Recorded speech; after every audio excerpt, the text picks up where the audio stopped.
différer l'application de nouvelles sanctions. Des moyens qui permettraient aux États-Unis de peser sur le dossier tout en maintenant la menace d'un retrait de l'accord de Vienne. Reste à savoir comment réagira l'Iran, qui pourrait à son tour dénoncer l'accord. 20h à Paris, édition spéciale donc sur France 24 consacrée à cette décision imminente de Donald Trump vis-à-vis de l'accord sur le nucléaire iranien. Et pour en parler, j'ai le plaisir d'accueillir sur ce plateau Annick Cozzel. Vous êtes spécialiste de politique étrangère américaine à l'université Sorbonne Nouvelle Paris 3. Pourquoi, selon vous, Donald Trump n'a-t-il pas attendu le 12 mai, samedi, donc c'était l'ultimatum qu'il avait fixé aux Européens? Alors j'aimerais vous répondre qu'il s'apprête à célébrer les relations transatlantiques et la victoire en Europe du 8 mai 1945, sauf que je crains que pour les États-Unis ce soit plus la victoire contre le Japon après Hiroshima et Nagasaki au mois de septembre qui ait un sens pour eux. Donc je crains que ça n'ait rien à voir avec l'Europe. Par contre, ça peut avoir à voir avec le résultat des élections libanaises et l'arrivée en tête du Hezbollah, qui clairement est non seulement un groupe terroriste, entre guillemets, pour les États-Unis, mais l'incarnation de l'Iran sur le territoire libanais pour le président Trump. Ça peut être une raison. Après, il peut y avoir d'autres raisons qui m'échappent complètement ce soir. Alors Donald Trump pourrait, je le rappelle, annoncer un retrait, c'est très, très certainement ce qui va se passer, un retrait de l'accord sur le nucléaire iranien. Quelles seraient juridiquement les prochaines étapes? Ça ne va pas se faire du jour au lendemain. Alors, il y a deux voies, et deux voies qui peuvent tout à fait se dérouler sous nos yeux en même temps dans les heures et les jours qui viennent. Dans ses prérogatives présidentielles, il peut tout à fait, annoncer le retrait des États-Unis par un décret présidentiel qui réimposerait des sanctions, soit des sanctions nucléaires qui, de facto, tueraient l'adhésion des États-Unis au JCPOA, soit des sanctions, attention, non nucléaires. Il peut parfaitement décider ce soir d'imposer des sanctions fortes par rapport au programme de missiles balistiques iranien, par rapport à l'expansionnisme iranien dans la région, le Hezbollah, etc.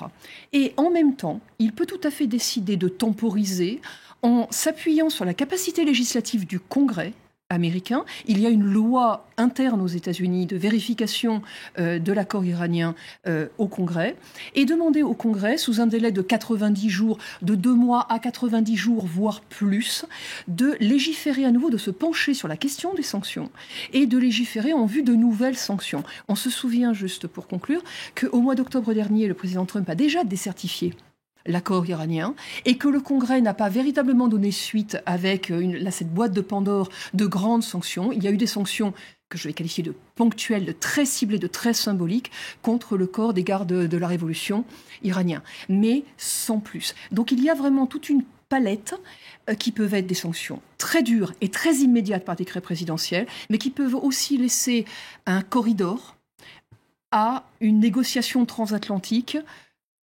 plus difficile sans doute avec l'Iran, dans le sens de ce que Emmanuel Macron a tenté de convaincre ses alliés européens d'accepter ces semaines passées. Et vous dites bien « à tenter » puisque c'est l'échec total, vraisemblablement, vis-à-vis de la décision qui devrait intervenir d'une minute à l'autre de Donald Trump de se retirer de cet accord sur le nucléaire iranien. Avec moi sur ce plateau également, Gauthier Ribinski, notre éditorialiste de politique internationale ici à France 24. Bonsoir Gauthier. Alors les Européens, si, encore une fois, Donald Trump annonce ce retrait, se retrouvent un petit peu le bec dans l'eau, pardonnez-moi l'expression. Quelle serait leur marge de manœuvre ? Tout dépend, et c'est ce que vient de dire Madame, de ce corridor, je reprends votre terme, qui pourrait s'ouvrir en fonction de la portée des menaces ou des sanctions qu'adresserait Donald Trump. Il y a un cas de figure qui serait particulièrement délicat pour les Européens, c'est le cas de figure justement d'une option extrêmement dure, où il y aurait non seulement retrait de l'accord sur le nucléaire iranien, mais aussi imposition de sanctions de type nucléaire. Et à ce moment-là, vous avez une Europe qui se retrouve écartelée parce que, vous l'avez rappelé, le président français a tenté quelque chose, la chancelière également, allemande également, Theresa May, la première ministre britannique, est aussi dans cette optique-là. Tout à l'heure, pardonnez-moi, je vous coupe, toutes les trois se sont d'ailleurs entretenus tout à l'heure. Exactement. Mais que faire dans ce cas-là, si ce n'est, d'une certaine façon, désobéir, entre guillemets, c'est-à-dire rompre une forme de solidarité avec l'allié américain et l'OTAN, et d'un autre côté, essayer de convaincre l'Iran, avec toutes les réserves que l'on peut y accorder et apporter, de négocier quelque chose de nouveau. Il y a si on fait un peu de fiction, mais vous allez voir qu'on va peut-être rejoindre la réalité. Il y a peut-être pourtant une issue dans ce cas de figure qui serait le plus dur. C'est que le pouvoir iranien dise à ce moment-là, l'aubaine est tellement belle de voir une séparation, une fissure se dégager, se dessiner entre les États-Unis et leurs alliés de l'OTAN, que nous allons jouer le magnanime et dire nous restons dans cet accord avec ceux qui veulent bien, c'est-à-dire la Russie, la Chine et une partie des Européens qui seraient en médiateur. Il y a là peut-être quelque chose à jouer, un coup à jouer, dont ne se rend pas forcément compte Donald Trump, dans la mesure où, on y reviendra peut-être aussi, ce qui préside à cette idée de rompre un accord avec l'Iran, il y a aussi un caractère très fortement idéologique qui est aussi vieux que le néoconservatisme américain. Caractère idéologique, c'est aussi l'idée de saper un peu ce qu'avait fait Barack Obama. Alors aussi, il y a la revanche du berger, la réponse du berger à la bergère, bien sûr, évidemment, de pouvoir aussi dire que John Kerry, qui avait négocié pour les États-Unis cet accord, eh bien, était quelqu'un de parfaitement incapable. Ça fait très plaisir à Trump. C'est assez frappant de noter ça. Ça peut paraître malheureusement ridicule, mais ça a une petite dimension, ça a un petit rôle dans ce genre de cas de figure quand il s'agit de Donald Trump, évidemment. 20h06 donc à Paris, vous êtes en édition spéciale sur France 24 pour cette décision imminente de Donald Trump, le président des États-Unis, qui devrait annoncer un retrait américain de l'accord sur le nucléaire iranien signé le 14 juillet 2015. Également sur ce plateau, Manaz Shirali, bonsoir, vous êtes iranienne, politologue, enseignante à Sciences Po, merci d'avoir accepté l'invitation de France 24. On se souvient de ces scènes de liesse après la signature de cet accord historique à Vienne entre les grandes puissances et Téhéran. Ça avait suscité beaucoup d'espoir pour la population iranienne. Mais est-ce que la levée des sanctions a eu un impact important sur le quotidien des Iraniens ? Malheureusement, en fait, les Iraniens ont mis beaucoup d'espoir dans cet accord de 2015. Mais malheureusement, ils n'ont pas vu l'arrivée des améliorations sur leur vie quotidienne. Dans leur vie quotidienne, c'est la raison pour laquelle aujourd'hui les gens en fait sont extrêmement partagés. Les avis sont très partagés en Iran. Les uns pensent que c'est une bonne chose parce que finalement ça va déstabiliser le régime islamique et ça sera sa fin. Et les autres ont peur pour leur avenir. Donc aujourd'hui, ce n'est pas du tout la même solidarité qu'était tout de suite après avoir signé l'accord de 2015. Ça peut jouer, selon vous, ça peut être une pierre de plus à cette contestation qu'on a pu voir émerger en janvier dernier, par exemple, contre le contexte socio-économique iranien ? Je ne peux pas vous dire, je ne sais pas, mais en tout cas, ce qui est sûr, c'est que le régime va sortir déstabilisé. Si jamais Donald Trump annule et il sort de l'accord de 2015, ça va directement déstabiliser le régime, la République islamique. Justement, le ministre iranien des Affaires étrangères, Javad Zarif, annonçait tout à l'heure que l'Iran répondra à cette annonce de retrait si elle a lieu. Quelle serait la réponse, selon vous, de l'Iran ? Moi, je pense que le rôle de l'Iran, ici, c'est quand même assez intéressant parce qu'il est en train de jouer le rôle, un petit peu ce que vous avez dit, vous venez de mentionner, il est en train de faire une fissure entre les Européens et les Américains. Donc, c'est ça qu'ils cherchent, les dirigeants iraniens. Il en sortirait gagnant. En fait, c'est ce que vous essayez de dire. De toute façon, ils ne sortiront jamais gagnants parce que c'est vraiment, l'accord était très très bien pour les Iraniens. Ils ont reçu beaucoup d'argent, beaucoup de pétrodollars qui ont été débloqués, quelques 150 millions de dollars ou voire plus. Et donc, cela était vraiment à leur avantage. Donc, la sortie de Donald Trump, la sortie des États-Unis de l'accord, ça va être très très délicat pour les Iraniens. Alors justement, cet accord, on va en parler. On va revenir dans quelques instants sur le contenu de cet accord, mais on va d'abord partir à Washington où Donald Trump est attendu donc pour se prononcer sur ce retrait de l'accord sur le nucléaire iranien. Rejoindre notre correspondante Sonia Dridi. Bonsoir Sonia. Alors ça ne devrait plus faire de doute quasiment, puisqu'un responsable américain a, pardonnez l'expression, vendu la mèche. Les États-Unis devraient se retirer de cet accord sur le nucléaire iranien. Reste à savoir comment précisément.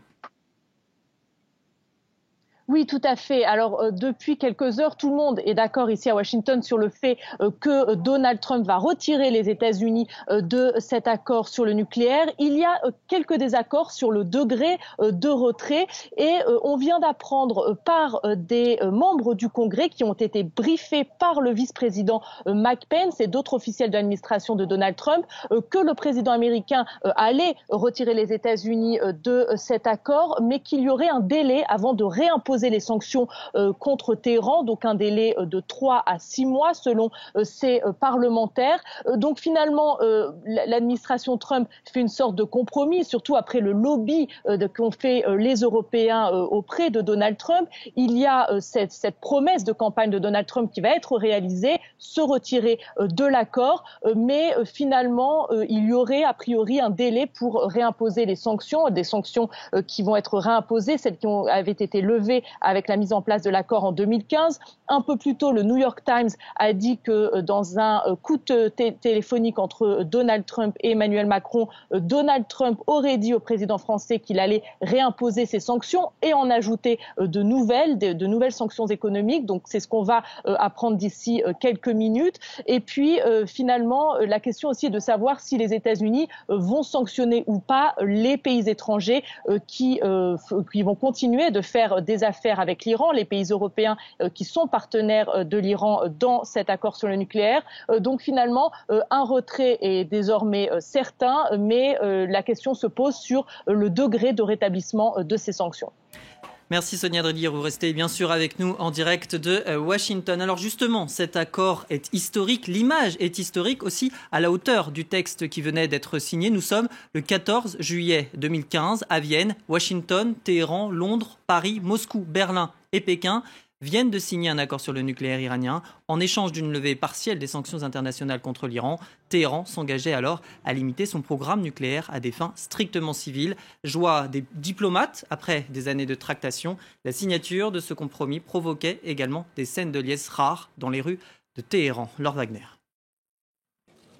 Le 14 juillet 2015, après 12 ans de crise et 21 mois de négociations acharnées, un terrain d'entente est trouvé avec les Iraniens. Les 5 membres permanents du Conseil de sécurité de l'ONU plus l'Allemagne signent un accord avec Téhéran pour limiter ses ambitions nucléaires. En échange, ils s'engagent à lever progressivement les sanctions internationales.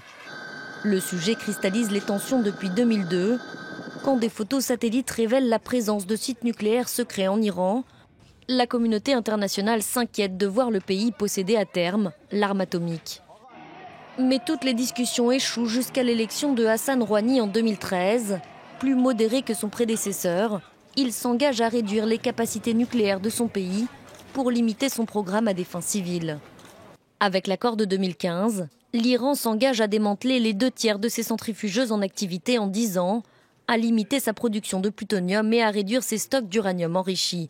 Objectif, faire passer de 2 mois à 1 an la durée nécessaire qu'il faudrait à Téhéran pour fabriquer une bombe atomique. Le pays doit aussi se soumettre au contrôle et aux inspections de l'AIEA, l'Agence internationale de l'énergie atomique. Jusqu'à présent, les visites d'acquérir l'arme nucléaire. Le régime iranien est le principal parrain du terrorisme.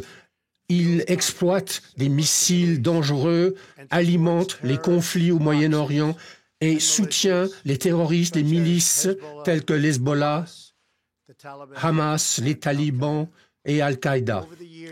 Au fil des ans, l'Iran et ses assistants ont bombardé des ambassades américaines et des installations militaires américaines en tuant des centaines d'Américains et ils ont kidnappé, emprisonné et torturé des citoyens américains. Le régime iranien a financé le terrorisme et le chaos en volant la richesse de son propre peuple. Aucune action prise par le régime n'a été plus dangereuse que sa recherche de l'arme nucléaire et des moyens d'utiliser les armes nucléaires.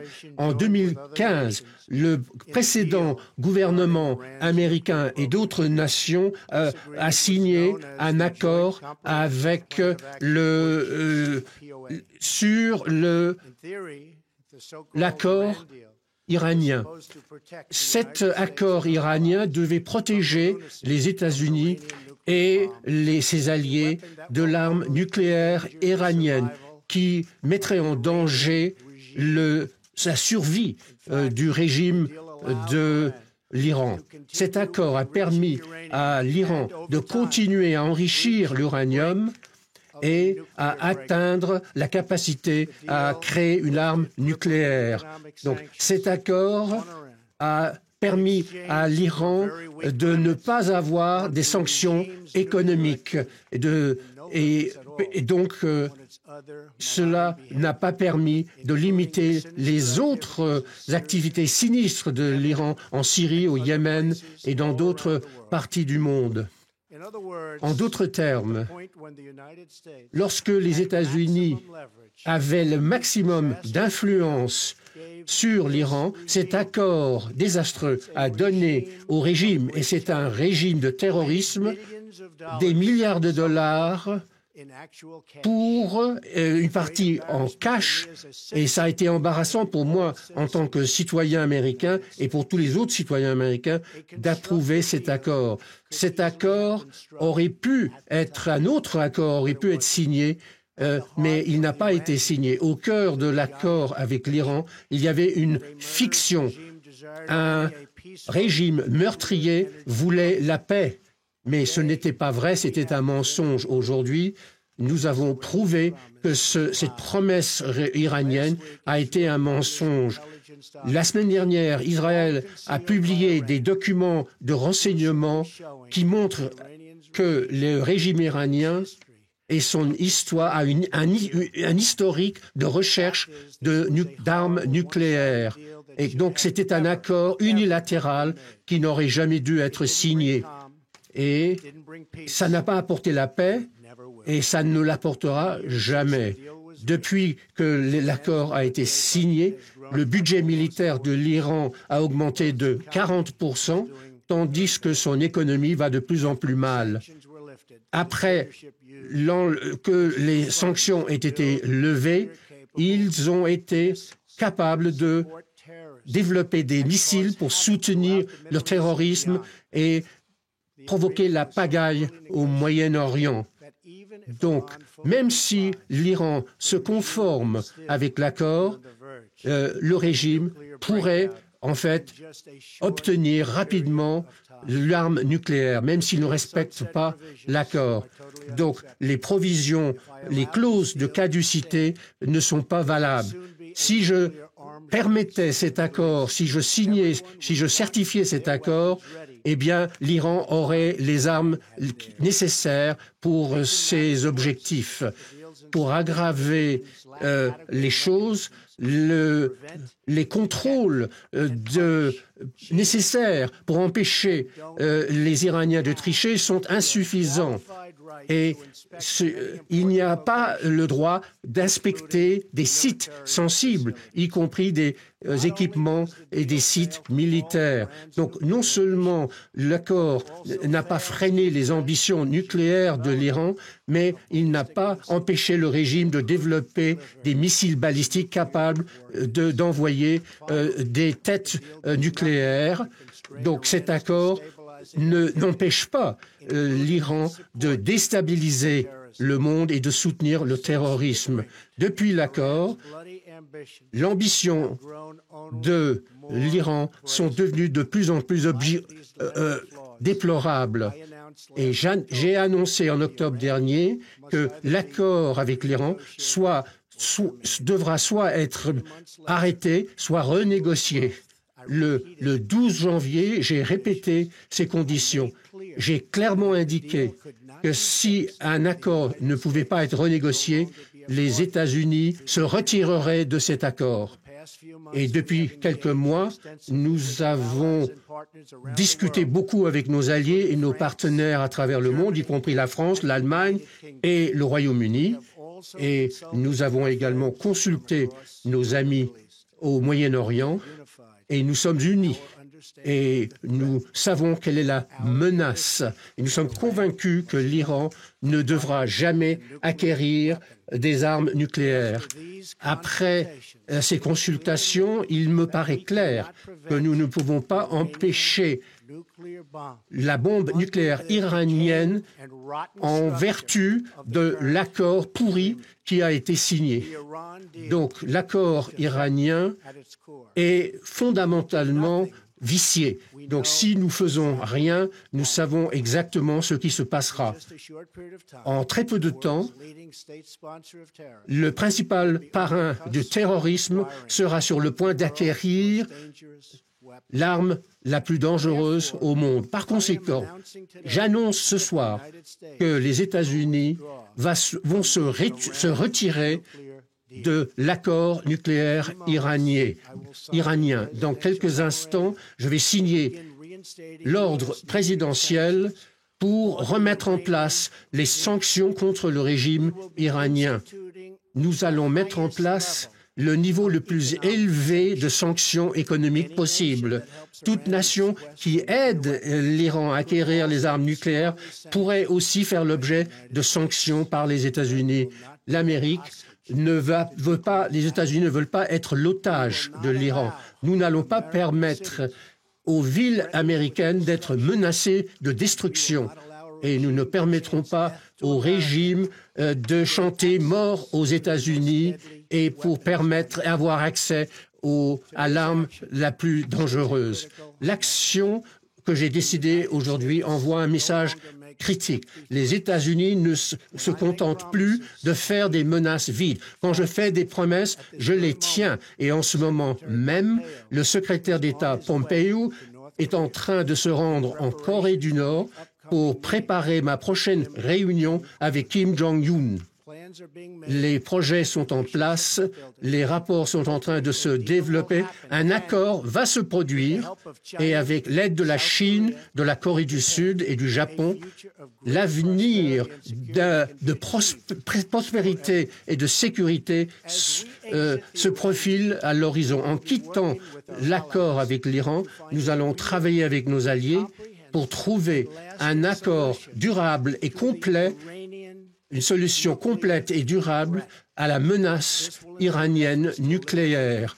Et nous allons faire des efforts pour éliminer le programme de missiles iraniens, cesser ces activités terroristes à travers le monde et de bloquer ces activités menaçantes au Moyen-Orient.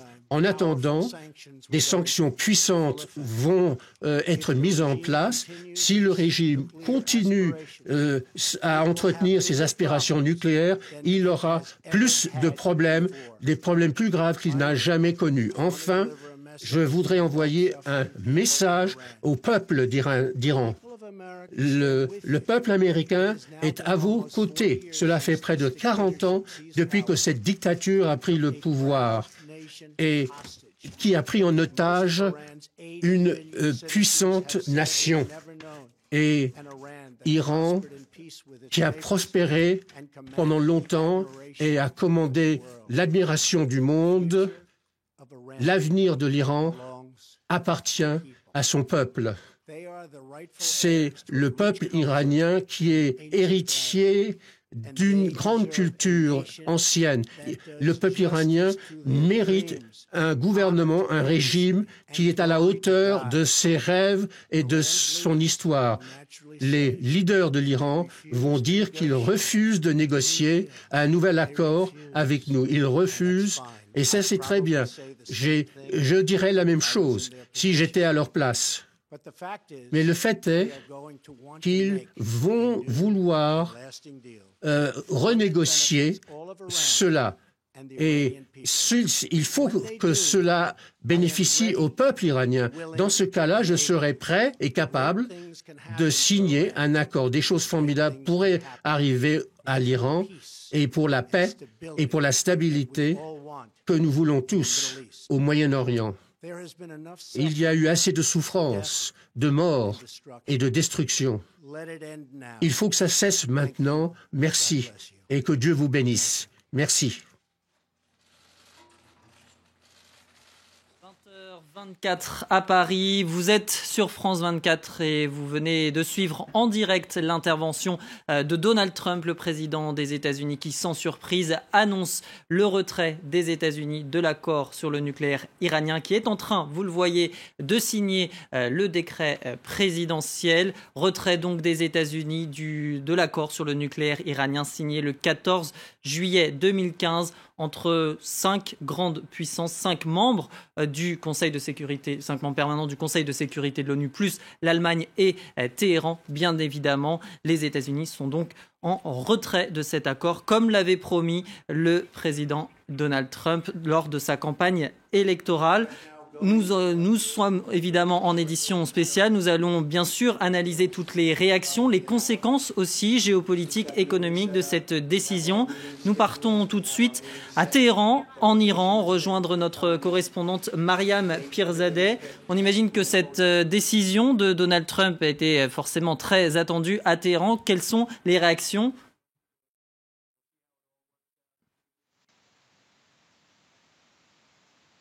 Alors, il semble que nous ayons un petit problème pour joindre. Il n'y a pas encore de réaction. Il n'y a pas eu de réaction pour le moment. En tous les cas, Hassan Rouhani va s'exprimer d'ici quelques instants. Il a annoncé qu'il s'exprimerait à la nation, devant la nation iranienne, dès que Donald Trump aurait fini son discours. Mais il s'est exprimé en tous les cas ces dernières 48 heures. Hier, dans un discours à la télévision, il a indiqué que les Iraniens ne sortiront pas de cet accord sur le nucléaire, et même si les États-Unis en sortiraient, et que de toute façon, les Iraniens étaient prêts à tous les scénarios qu'ils avaient étudiés.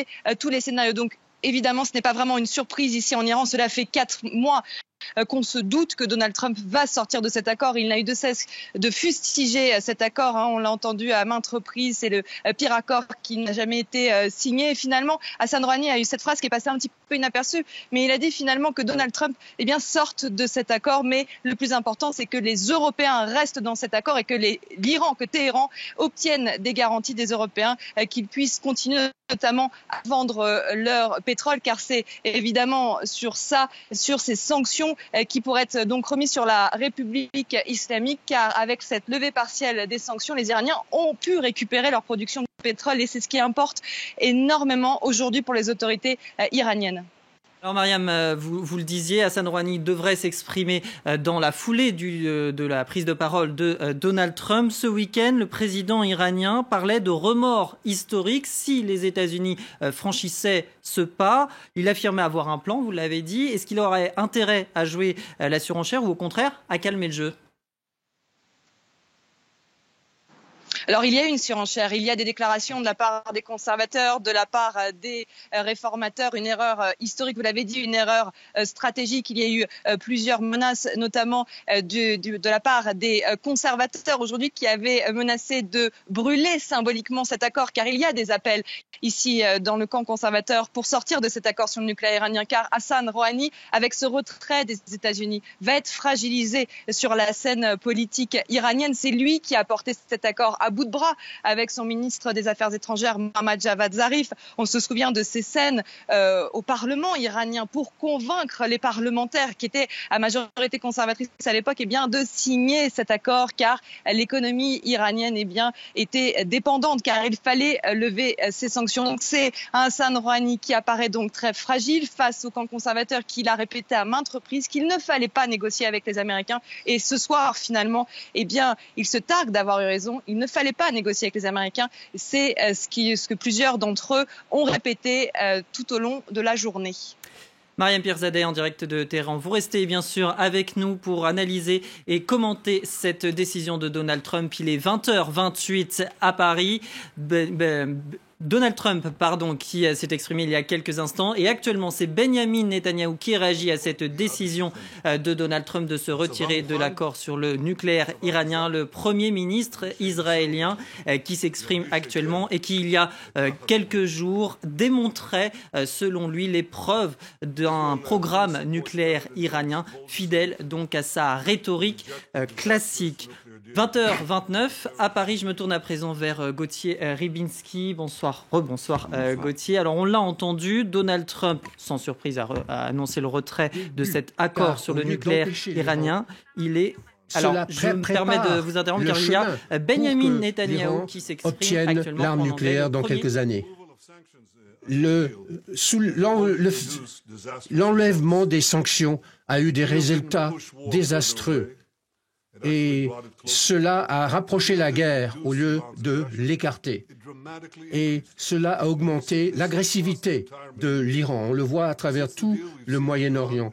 Depuis l'accord, l'agressivité de l'Iran a augmenté au Liban, à Gaza, et surtout en Syrie, où l'Iran essaye d'établir des bases militaires à partir desquelles attaquer Israël. En dépit de cet accord, le régime terroriste de Téhéran est en train de développer les capacités d'envoyer des missiles balistiques pour envoyer des armes nucléaires, pour des bombes nucléaires dans le monde entier.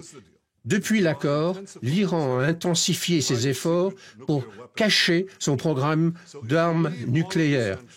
Donc, si on ne réagit pas, c'est la recette pour un désastre pour la région, un désastre pour la paix du monde. C'est la raison pour laquelle Israël pense que le président Trump a pris une décision historique. C'est la raison pour laquelle Israël remercie le président Trump pour son leadership courageux et sa détermination à se confronter au régime terroriste en Iran et à empêcher l'Iran d'acquérir des armes nucléaires. Merci. Paris, vous êtes sur France 24, vous venez de suivre en direct l'allocution de Benyamin Netanyahou, le Premier ministre israélien, qui réagissait à la décision de Donald Trump de retirer les États-Unis de cet accord sur le nucléaire iranien, une prise de parole qui a eu lieu il y a quelques minutes. Écoutez. En très peu de temps, le principal parrain du terrorisme sera sur le point d'acquérir l'arme la plus dangereuse au monde. Par conséquent, j'annonce ce soir que les États-Unis vont se retirer de l'accord nucléaire iranien. Dans quelques instants, je vais signer l'ordre présidentiel pour remettre en place les sanctions contre le régime iranien. 20h31 à Paris, on part tout de suite à Jérusalem, retrouver notre correspondant Antoine Mariotti. Antoine, le Premier ministre israélien Benyamin Netanyahou vient de s'exprimer sans surprise. Eh bien, c'est un peu la jubilation auprès du Premier ministre israélien, farouchement opposé, on le sait, à l'Iran. Oui, c'est évidemment une grande joie pour Benyamin Netanyahou qui réclame cela depuis le premier jour, depuis le 14 juillet 2015. Il a tout fait, Benyamin Netanyahou, pour convaincre Donald Trump de se retirer de cet accord sur le nucléaire. Il a fait notamment cette grande conférence de presse, cette grande présentation après une récolte assez historique d'ailleurs des services de renseignement israéliens en Iran qui ont mené une opération extrêmement importante, qui ont sorti 110 000 documents iranien d'Iran d'une cache à Téhéran, mais ce sont des documents qui dataient de 2003, de 2005 pour les plus récents. Ils ne montrent pas que l'Iran a violé l'accord sur le nucléaire iranien. Et Benyamin Netanyahou, que j'ai rencontré dimanche avec d'autres journalistes, disait, mais vous savez, non, peut-être que ça ne le montre pas, mais en revanche, moi je n'ai jamais dit que le problème avec cet accord, c'était que l'Iran puisse le violer. Et le problème avec cet accord, c'est depuis le début, il ouvre la voie à l'Iran pour obtenir une bombe nucléaire. Il ne l'empêche pas, puisqu'il est restrictif pendant un certain nombre d'années. Alors, les opposants aux Israéliens, notamment l'administration Obama, les membres de l'ex-administration Obama nous disent ce n'est pas tout à fait vrai. Il y a des mesures qui, elles, sont ad vitam aeternam, mais certaines mesures s'arrêtent en 2025, notamment en 2030. Il y a des calendriers. Et pour les Israéliens, ça, c'était la voie pour que l'Iran puisse avoir non seulement une ou deux bombes nucléaires, mais même des centaines. C'est ce que nous disait Benyamin Netanyahou il y a quelques jours. Et on l'a vu, évidemment, il s'en réjouit. Il réagit moins de 5 minutes à peine après le discours de Donald Trump. Antoine Mariotti, pardonnez-moi, je me permets de vous interrompre. Il y a actuellement Federica Mogherini, la chef de la diplomatie européenne, qui s'exprime. On l'écoute. Et déterminée à conserver cet accord. Et nous voulons que le reste de la communauté internationale continue à soutenir cet accord pour notre sécurité collective. Et mon dernier message aux citoyens et aux leaders, à tout le monde, ne permettez pas à quiconque de mettre fin à cet accord. C'est une des plus belles réalisations diplomatiques que la diplomatie a jamais connue et nous l'avons élaborée ensemble. C'est la preuve que les solutions existent. Le dialogue, l'engagement et la persévérance permettent de trouver un terrain commun, même quand les intérêts et les positions divergent. Le respect est un langage universel. Et cela permet à chacun d'entre nous de rester fidèle à ses engagements. Et ensemble, avec le reste de la communauté internationale, nous pouvons préserver cet accord nucléaire.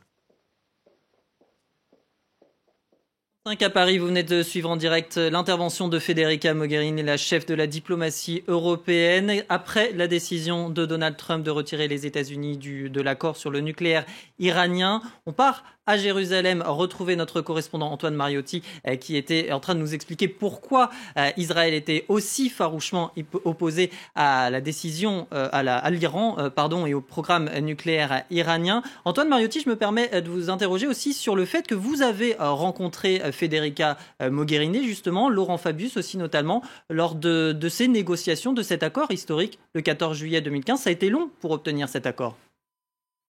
Ça a été extrêmement long. Il faut se rappeler que tout ça, ça a commencé au début des années 2000. Il a fallu un petit peu moins de 15 ans, 13 ans pour pouvoir obtenir cet accord pendant très longtemps, pendant toute la présidence Ahmadinejad, c'est-à-dire jusqu'à l'été 2013. Eh bien, les Iraniens, certes, venaient négocier, mais on n'avançait pas. À aucun moment, on n'avançait réellement. Et puis, à l'été 2013, c'est Hassan Rouhani, qui est certes un pur produit de la République islamique d'Iran, qui n'est certes pas un réformateur, mais c'est un modéré tout de même. Il était beaucoup plus ouvert à la négociation et immédiatement les négociations ont repris ouvertement avec les membres du 5+1, c'est-à-dire les 5 membres du Conseil de sécurité plus l'Allemagne. Il y avait déjà eu, il faut le dire, des négociations secrètes, notamment entre les Américains et les Iraniens depuis quelques mois, depuis début 2013. Ça se déroulait à Oman et ça avait été une première approche déjà. Et tous les négociateurs à l'époque, je suivais cette négociation en 2013 pour France 24, les négociateurs nous disaient on commence enfin à avoir une réelle négociation. Ça faisait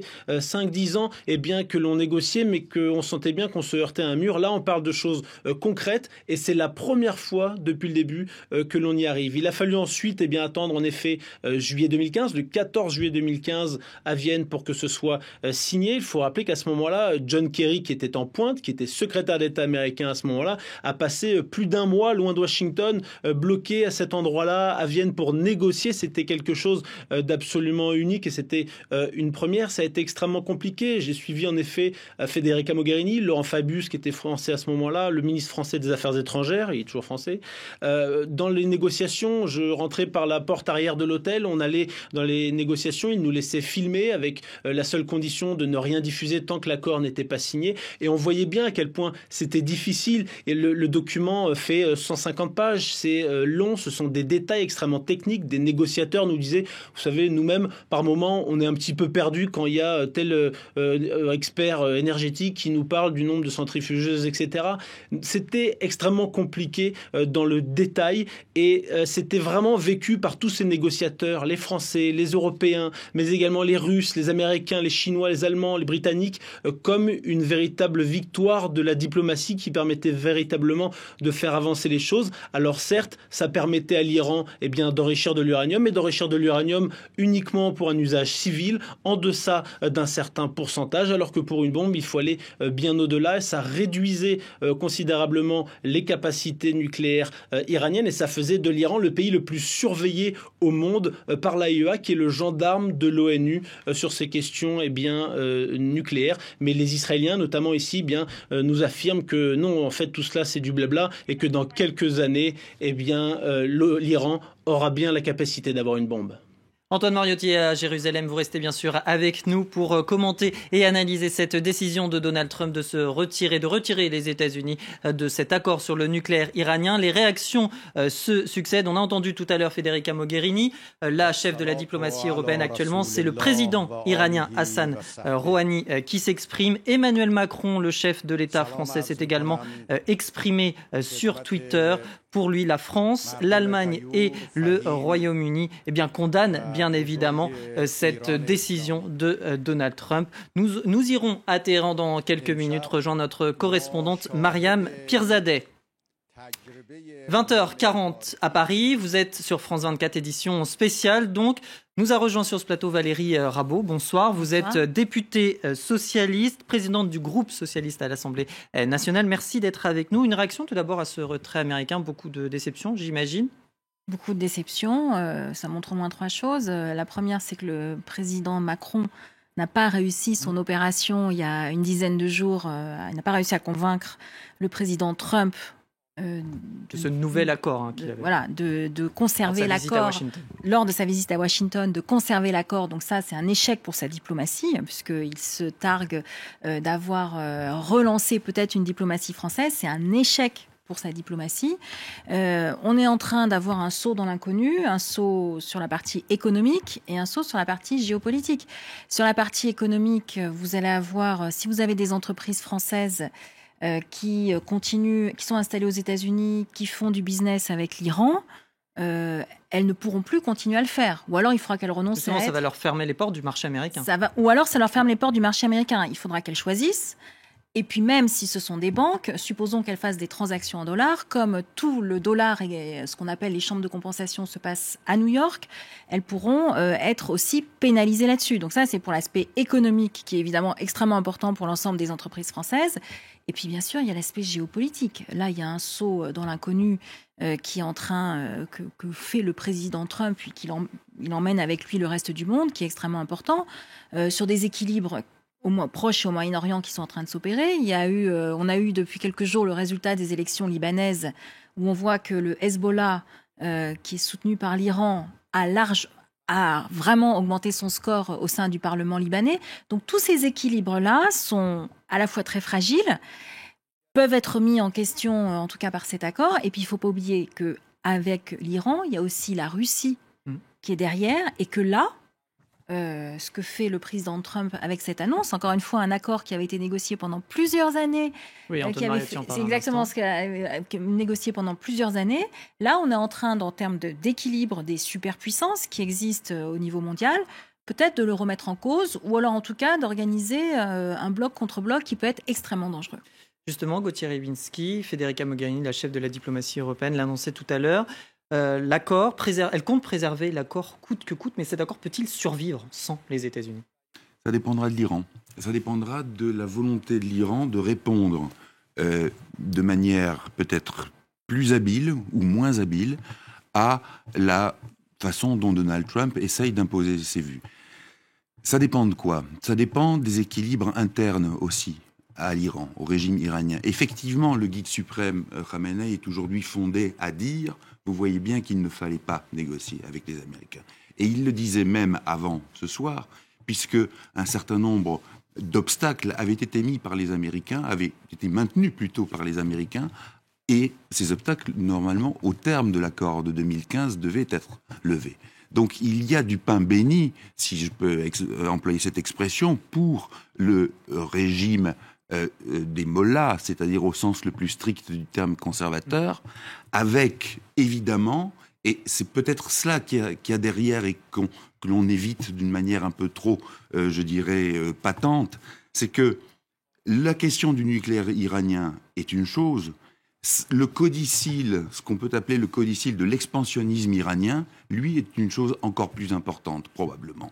Et c'est contre cela que se prononce aujourd'hui le président américain, mais en ayant commis une erreur fatale et fondamentale, et que l'on va retrouver bientôt, et c'est pas un hasard si Benjamin Netanyahou s'affiche sur cette question, c'est la Syrie. Et le domaine syrien, où effectivement l'Iran avance ses pions, et où l'Iran n'aurait pas avancé ses pions si le sort de Bachar al-Assad n'avait pas été laissé au gain précisément de l'Iran. Et autrement dit, ce que les États-Unis ont fait en Syrie, c'est-à-dire focaliser sur Daesh en laissant de côté et en permettant à Bachar al-Assad indirectement de se maintenir, c'est aussi cela qui a permis à l'expansionnisme iranien de se développer. Et aujourd'hui, quand Donald Trump dit le danger iranien, la présence iranienne dans le Proche-Orient, au Moyen-Orient, aux frontières d'Israël, eh bien c'est une question qui aurait été tout autre si le sort de Bachar al-Assad avait été réglé et qui aurait probablement influé d'une manière différente sur un discours concernant le nucléaire iranien, dont on sait que il était globalement respecté, c'est la IEA qui le dit, et que s'il y avait des problèmes, c'était effectivement l'inspection intrusive de sites militaires, mais sur lesquels les membres permanents du Conseil de sécurité de l'ONU avaient droit de regard et pouvaient agir. Alors on en reparlera, Gauthier, au cours de cette édition spéciale de ces enjeux géopolitiques dans la région. Je me tourne à présent vers Manaz Shirali. Je rappelle, vous êtes iranienne, politologue, enseignante à Sciences Po. Votre réaction à ce retrait américain, ce n'est pas une surprise, mais j'imagine qu'il y a, en tant qu'iranienne, beaucoup de déception. Non, pas du tout. Non. Ce n'est pas une déception parce que je pense qu'on ne pouvait pas attendre plus que ça du régime iranien. À mon avis, le retrait des États-Unis n'est pas seulement unilatéral, c'est-à-dire qu'il y a aussi la responsabilité de l'Iran dans cette histoire. Les Iraniens, à mon avis, les dirigeants iraniens ont fait une erreur fatale avec les Américains, c'est que tout de suite après avoir signé le contrat avec les 5 pays, ils se sont sentis dans une position forte et ils ont invité immédiatement les chefs d'entreprise européens en Iran et ils ont signé des contrats extrêmement avantageux, beaucoup plus avantageux pour les Européens que pour les Iraniens, y compris le contrat de Total. Je précise, 51% Total, 30% la compagnie chinoise, 19% pour l'Iran. C'était un accord qui était très, très désavantageux pour l'Iran, qui a réveiller en quelque sorte la révolte des gens qui étaient au courant. Et donc, les Iraniens, les dirigeants ont fait une erreur fatale en mettant les États-Unis en second plan, en marginalisant les Américains et en donnant tout ce qui était sur le marché iranien, en offrant tout ce qui était sur le marché iranien aux Européens. Évidemment, les Américains ne pouvaient pas rester sur le plan, accepter d'être marginalisés par les Iraniens. Évidemment, ils ont annulé ce contrat, ils sont sortis de ce contrat. Donc, on voit qu'on est à l'entrecroisement des enjeux politiques et des enjeux économiques. Il ne faut pas du tout sous-estimer le côté économique des choses, parce que je pense que ce qui a fait en fait faillite à cet accord, c'était plutôt cette erreur économique de la part des dirigeants iraniens. Et justement, vous vouliez intervenir ? Oui, peut-être rappeler quand même que côté américain, les sanctions secondaires liées au JCPOA occultent les sanctions dites primaires aux États-Unis contre les droits de l'homme. Enfin, il y a tout un fardeau de sanctions américaines qui n'ont jamais été levées dans le cadre de cet accord parce qu'elles n'étaient pas concernées, elles étaient bien antérieures au nom des droits de l'homme, au nom du programme de missiles balistiques, etc. Donc qui empêchent de toute façon les entreprises américaines d'investir comme elles le souhaiteraient, indépendamment du gouvernement américain, en Iran. Gardez à l'esprit également le travel ban, comment je veux dire ça en français, cette interdiction d'entrer sur le sol américain de tout ressortissant né en Iran, etc. L'Iran mis au banc des nations autorisées à entrer sur le territoire américain aujourd'hui, avec toutes les familles qui ont été coupées en deux, etc., avec tous les ingénieurs iraniens de la Silicon Valley qui ne pouvaient plus rentrer, avec tous les aides militaires, les traducteurs, etc., qui ont aidé les militaires américains qui ne pouvaient plus rentrer sur le sol des États-Unis. Donc l'erreur fatale, me semble-t-il, est quand même terriblement partagée. Et absolument. Je suis tout à fait d'accord avec vous. Voilà. C'est de deux côtés. Il ne faut pas avoir un regard paternaliste sur l'Iran, parce que l'Iran aussi est responsable dans cette histoire. Donc, je suis entièrement d'accord avec madame. C'est-à-dire, il y a de deux côtés. Il y a de deux côtés qui ont pas, en fait, qui ont attribué, ils ont collaboré pour échouer cet accord. Cet État soutien d'Al-Qaïda et de, qu'est-ce qu'il disait le président Trump ? Des talibans et d'Al-Qaïda. Oui. On a quand même une géopolitique de la région qui est un tout petit peu bousculée, me semble-t-il. Du Hezbollah, je veux bien. Mais du Hamas également. Du Hamas également, des Houthis au Yémen, je veux bien. Déjà, Bachar al-Assad, il est pire que n'importe quel autre terroriste de la région, et l'Iran le soutient à 100%. Il ne faut pas l'oublier, quand même, le sort du peuple syrien dans cette histoire. Donald Trump qui est resté fidèle à sa ligne, de toute façon, que l'Iran était partisan du terrorisme, au final. Et qui, à ce titre, vient quand même d'insérer un coin bien profondément dans l'alliance transatlantique, vient quand même de créer potentiellement la plus grave crise diplomatique transatlantique depuis la guerre en Irak. Je crois qu'enfin ce soir, moi, c'est mon sentiment, on va avoir beaucoup de mal à recéler cette confiance, cet unilatéralisme américain aux dépens des années de négociations auxquelles vous faisiez référence, aux dépens de toute cette diplomatie, cette navette diplomatique et non des moindres. Boris Johnson à la Maison-Blanche, Je ne pensais pas qu'on verrait aussi, des liens aussi proches se tisser. C'est très compliqué avec le Royaume-Uni actuellement pour l'administration Trump. Et tout le monde a tenté d'éviter cette décision aussi tranchée et aussi forte, c'est-à-dire qu'il a utilisé la manière la plus forte au niveau constitutionnel par un décret présidentiel. Alors certes, il y aura des suites et il ouvre potentiellement une renégociation, mais dont on sait très bien que côté iranien, ce sera impossible. Il faut garder à l'esprit qu'à l'époque où Emmanuel Macron était à la Maison-Blanche, Mohamed Javad Zarif donnait des conférences, était invité par tous les think tanks américains, notamment le Council on Foreign Relations, qui est bipartisan à New York, et tentait donc visiblement de négocier un retrait soft, avec plus de temps et une intervention du Congrès. Le plaidoyer d'Emmanuel Macron devant le Congrès, où même les Républicains se sont levés quand il faisait un plaidoyer au multilatéralisme. Ça n'était pas que pour l'OTAN, bien évidemment, dans l'esprit d'Emmanuel Macron. Même les Républicains, pour une fois, les leçons de l'Irak soutenaient ce multilatéralisme. Je suis désolé, je suis obligé de vous couper. Voilà, on doit partir à Bruxelles. Alors, pas Téhéran, Bruxelles, pour le coup, rejoindre Pierre Vimont. Vous êtes chercheur associé à Carnegie Europe, ancien ambassadeur de France aux États-Unis et ancien bras droit de Catherine Ashton, l'ex-chef de la diplomatie européenne en fonction jusqu'en 2014. Alors, Annick Cizell, elle l'évoquait à l'instant, cette décision de Donald Trump de se retirer de l'accord sur le nucléaire iranien, c'est aussi ça va pâtir, ça va avoir une influence forcément sur les relations avec l'Union européenne et les Européens qui ont signé cet accord. Oui, bien sûr, merci, bonsoir.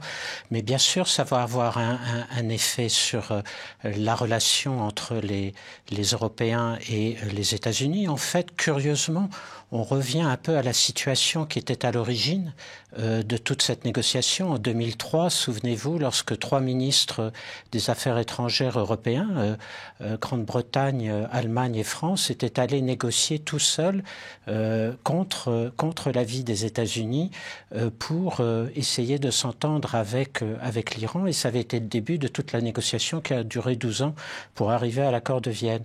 Alors bien sûr, on revient un peu à cette situation de départ, mais dans une situation internationale qui est tout à fait dégradée et dans un contexte régional qui est tout à fait différent. Donc ça va être encore plus compliqué. Mais on insiste en réalité à une situation qui n'est pas tout à fait nouvelle.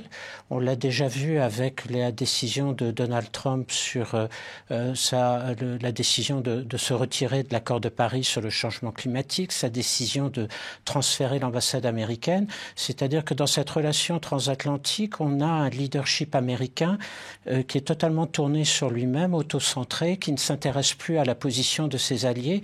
Et on est dans une situation où aujourd'hui, la relation transatlantique est en quelque sorte fracturée en son milieu et où les Européens doivent trouver leur propre chemin. Et donc c'est ce à quoi on va assister, je pense, dans les prochaines semaines. Si je vous entends bien, le contrat de confiance est rompu entre l'Union européenne, en tout cas les signataires européens, et Donald Trump. Je pense que les Européens savent qu'ils doivent continuer à discuter avec les Américains, qu'il faut trouver une manière d'essayer de maintenir la stabilité de la relation transatlantique, mais c'est beaucoup plus compliqué que par le passé. En fait, les Européens se trouvent dans une situation extrêmement difficile où d'un côté, il faut qu'ils essayent d'empêcher que la relation transatlantique ne se dégrade davantage et d'arriver à essayer de convaincre un président américain de revenir à une logique qui soit un peu plus celle du dialogue et de la recherche d'un accord avec les autres acteurs de la région. Et de l'autre côté, pour les Européens, il s'agit de ne pas perdre le dialogue avec l'Iran, parce qu'en Iran aussi, cette décision de retrait va avoir des conséquences dans la lutte entre les modérés et la ligne dure du régime iranien. Donc il faut que les Européens, en quelque sorte, fassent le grand écart entre les deux camps pour essayer de maintenir d'une manière ou d'une autre un processus diplomatique qui évite davantage de confrontation et davantage d'instabilité. Pierre Vimont, les Européens ne sont pas parvenus à convaincre Donald Trump de revenir sur cette décision. Vont-ils réussir à convaincre Hassan Rouhani, le président iranien, de continuer à être partenaire dans ce programme, enfin en tout cas dans cet accord sur le nucléaire iranien qui, de fait, ne compte plus les États-Unis? La difficulté, si vous voulez, c'était que cet accord de Vienne était un contrat. D'un côté, l'Iran acceptait de renoncer, ou en tout cas de suspendre pendant 10 ans son programme d'enrichissement nucléaire, en contrepartie de quoi les Européens et les États-Unis suspendaient les sanctions économiques de façon à permettre la reprise d'un développement économique en Iran.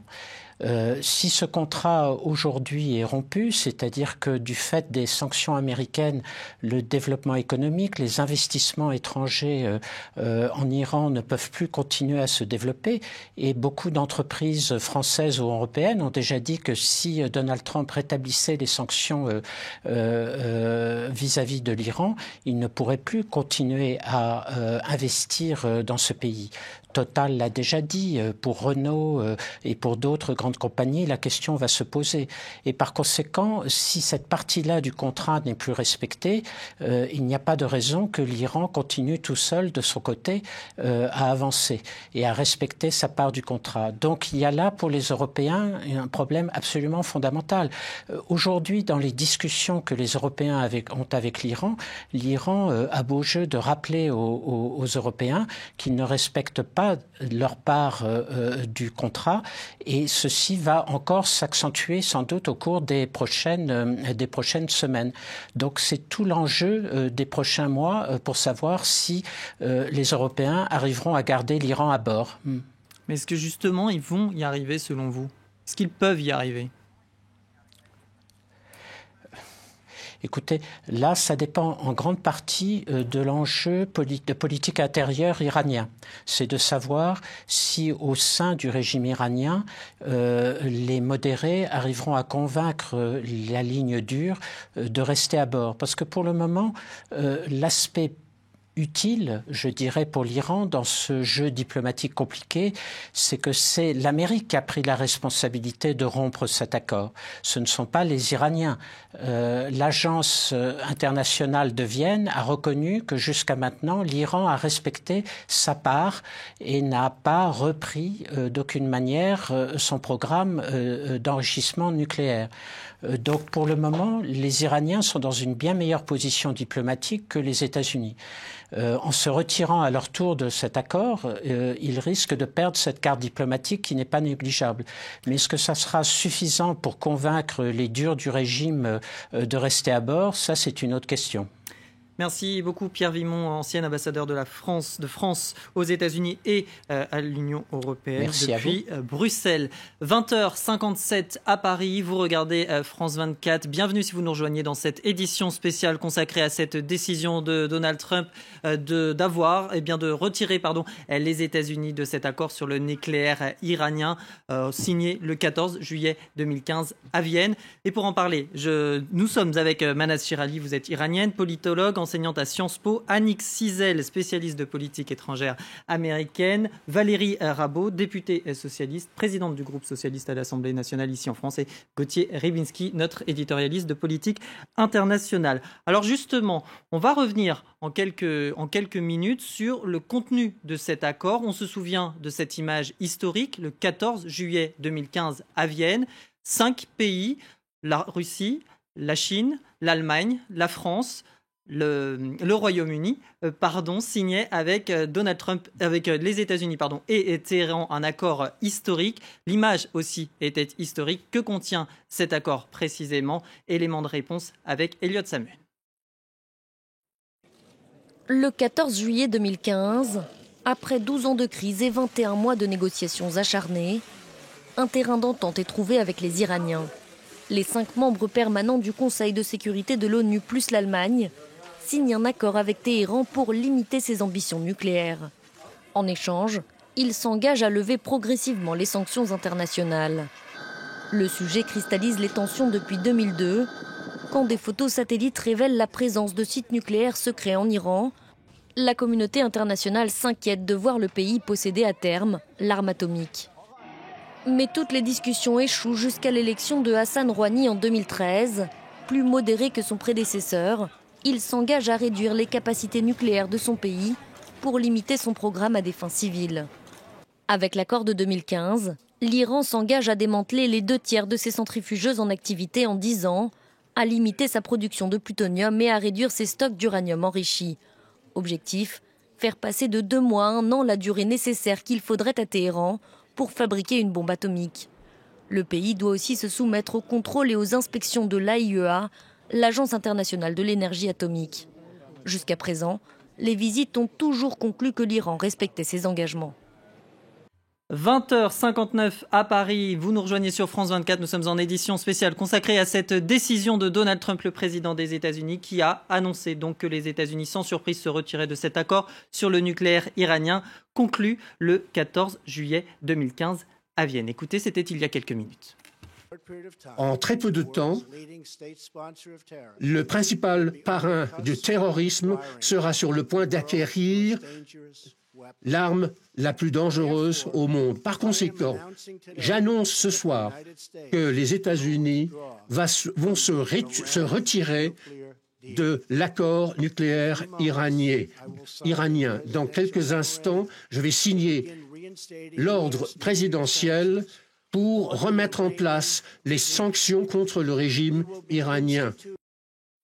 Le pouvoir iranien qui a bien évidemment réagi à cette décision de Donald Trump. Hassan Rouhani, le président iranien, s'est exprimé il y a quelques minutes. Il affirme vouloir discuter avec Européens, Russes et Chinois, autres signataires de cet accord signé en 2015. Il affirme également que les États-Unis procèdent à une guerre psychologique. Nous prenons tout de suite la direction de Téhéran. On rejoint notre correspondante Mariam Pirzadeh. Bonsoir Mariam. Hassan Rouhani, le président iranien, je le disais, s'est exprimé. Qu'est-ce qu'on peut retenir de cette intervention après la décision de Donald Trump ? Alors, plusieurs points importants. Hassan Rouhani a pris déjà la parole tout de suite après l'allocution de Donald Trump. Il a indiqué que ce n'était plus un accord à 5, ce n'est plus un accord à 6, mais un accord à 5. Il a indiqué également qu'il y aura une réunion à venir avec le reste des signataires, puis nous prendrons des décisions importantes, à savoir reprendre notre enrichissement d'uranium. J'ai demandé au chef de l'énergie atomique de se tenir prêt. Donc, changement de ton d'Hassan Rouhani qui indiquait que les Iraniens resteraient dans cet accord malgré le retrait. On voit bien que là, il durcit le ton, le président de la République. Il faut dire que cette décision l'affaiblit considérablement sur la scène politique iranienne. Alors Mariam Pirzadeh, vous l'évoquiez, Hassan Rouhani qui durcit le ton. Est-ce que cette décision de Donald Trump va forcément donner du grain à moudre aussi aux conservateurs iraniens ?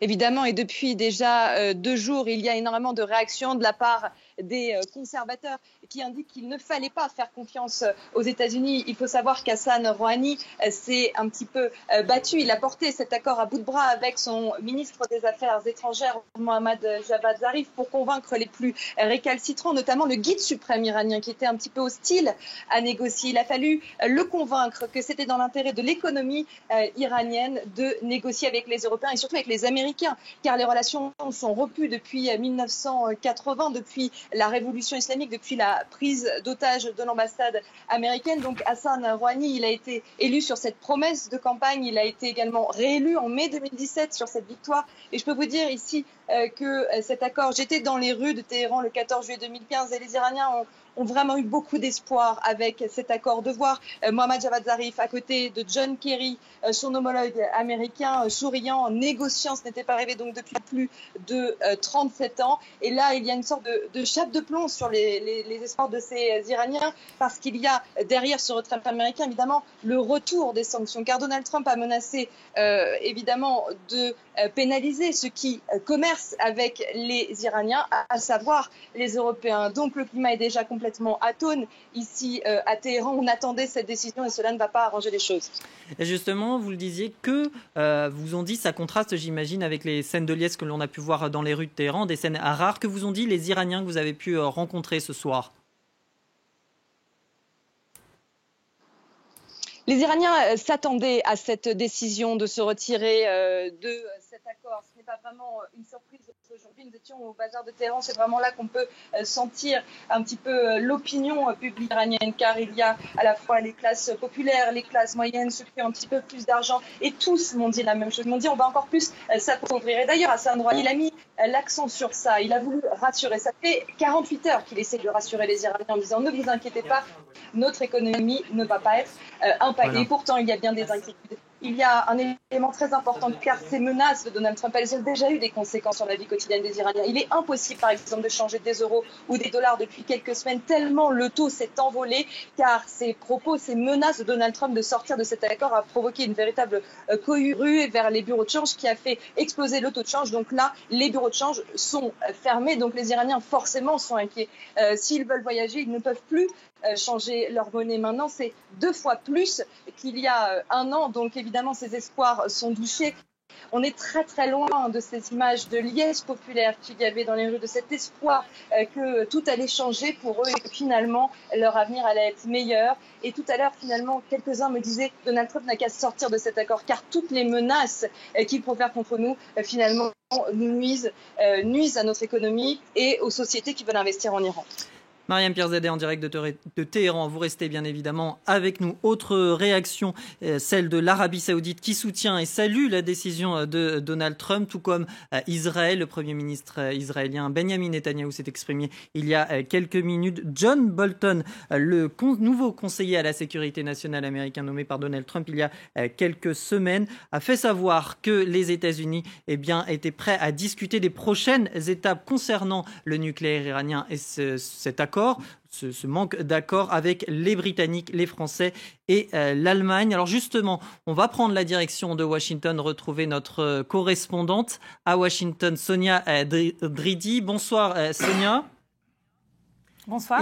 Il semble que donc Donald Trump ait écouté justement John Bolton, ce nouveau conseiller à la sécurité nationale, tout comme Mike Pompeo, le nouveau secrétaire d'État nommé récemment, tous deux qui ne sont pas réputés pour avoir une ligne souple, dirons-nous, vis-à-vis de l'Iran. Oui, tout à fait. Et finalement, Donald Trump fait ce qu'il voulait faire depuis le début de son mandat, sortir de cet accord sur le nucléaire avec l'Iran qu'il a promis pendant sa campagne de déchirer. Et depuis qu'il s'est entouré récemment de John Bolton, donc le conseiller à la sécurité nationale, et de Mike Pompeo, son nouveau ministre des Affaires étrangères, l'administration Trump parle d'une seule voix à ce sujet. D'ailleurs, John Bolton, après l'annonce de Donald Trump, n'a pas caché sa joie. Des journalistes l'ont vu sourire et il a dit à certains, il a répété 3 fois, nous sommes sortis de cet accord. Il a aussi précisé que donc les sanctions contre le régime de Téhéran allaient être appliquées immédiatement, mais que les entreprises étrangères actuellement en contrat avec l'Iran, auront quelques mois pour en sortir. Donc il y a un délai pour les sanctions qui pourraient être appliquées sur les entreprises étrangères. Alors un peu plus tôt, donc Donald Trump a fait cette annonce qui n'est une surprise pour personne. Il a précisé qu'il allait travailler avec les alliés pour trouver une solution globale pour contrer la menace nucléaire iranienne. Donc c'est un peu aussi ce qu'a dit ensuite John Bolton, qu'il y aura d'autres étapes pour éventuellement négocier avec les Européens. Mais en tout cas, l'administration Trump finalement réalise cette promesse de campagne du président américain, un président américain qui a répété que c'était un accord désastreux, qu'il a dénoncé les ambitions sanglantes de Téhéran. Et puis, il a réexpliqué au peuple américain pourquoi, selon lui, cet accord n'était pas bon, notamment car il ne comprend pas le contrôle des activités balistiques de l'Iran et qu'il ne contrôle pas non plus les activités dites déstabilisatrices de l'Iran dans la région. Donc, Donald Trump a fait cette annonce et juste après, il a été signé l'ordre pour se retirer de l'accord. Justement, vous l'évoquiez. Quelles sont les réactions du peuple américain ? Est-ce qu'il y en a déjà ? Alors, les réactions sont mitigées, notamment à Washington, où il y a à la fois les observateurs, les chercheurs dans les think tanks qui suivent de très près qui ont suivi de très près les négociations et qui pensent que finalement Donald Trump s'isole encore un peu plus au niveau de la politique internationale. Après s'être retiré de l'accord de Paris sur le climat, il se retire de cet accord sur le nucléaire avec l'Iran. Alors toutefois, certains notent que le lobby des Européens et notamment d'Emmanuel Macron n'a pas totalement fonctionné, mais qu'il y a un petit peu de progrès dans le sens où Donald Trump n'exclut pas de renégocier, de continuer les négociations avec les Européens.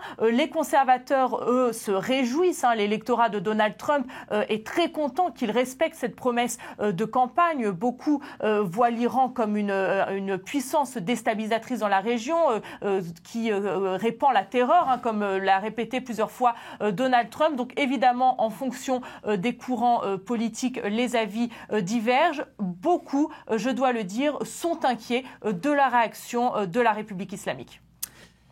Sonia Dridi en direct de Washington, merci pour ces précisions. Vous restez bien évidemment avec nous. 21h10 à Paris, ici sur France 24, édition spéciale consacrée à cette décision de Donald Trump de sortir les États-Unis de l'accord sur le nucléaire iranien conclu en juillet 2015. Nous a rejoint sur ce plateau Jean-Éric Brana. Bonsoir, vous êtes maître de conférence à l'Université de Paris 2, Assas, auteur de 1968, Quand l'Amérique gronde, aux éditions Privat. Voilà, je ne sais pas si on peut le voir, voilà, c'est fait.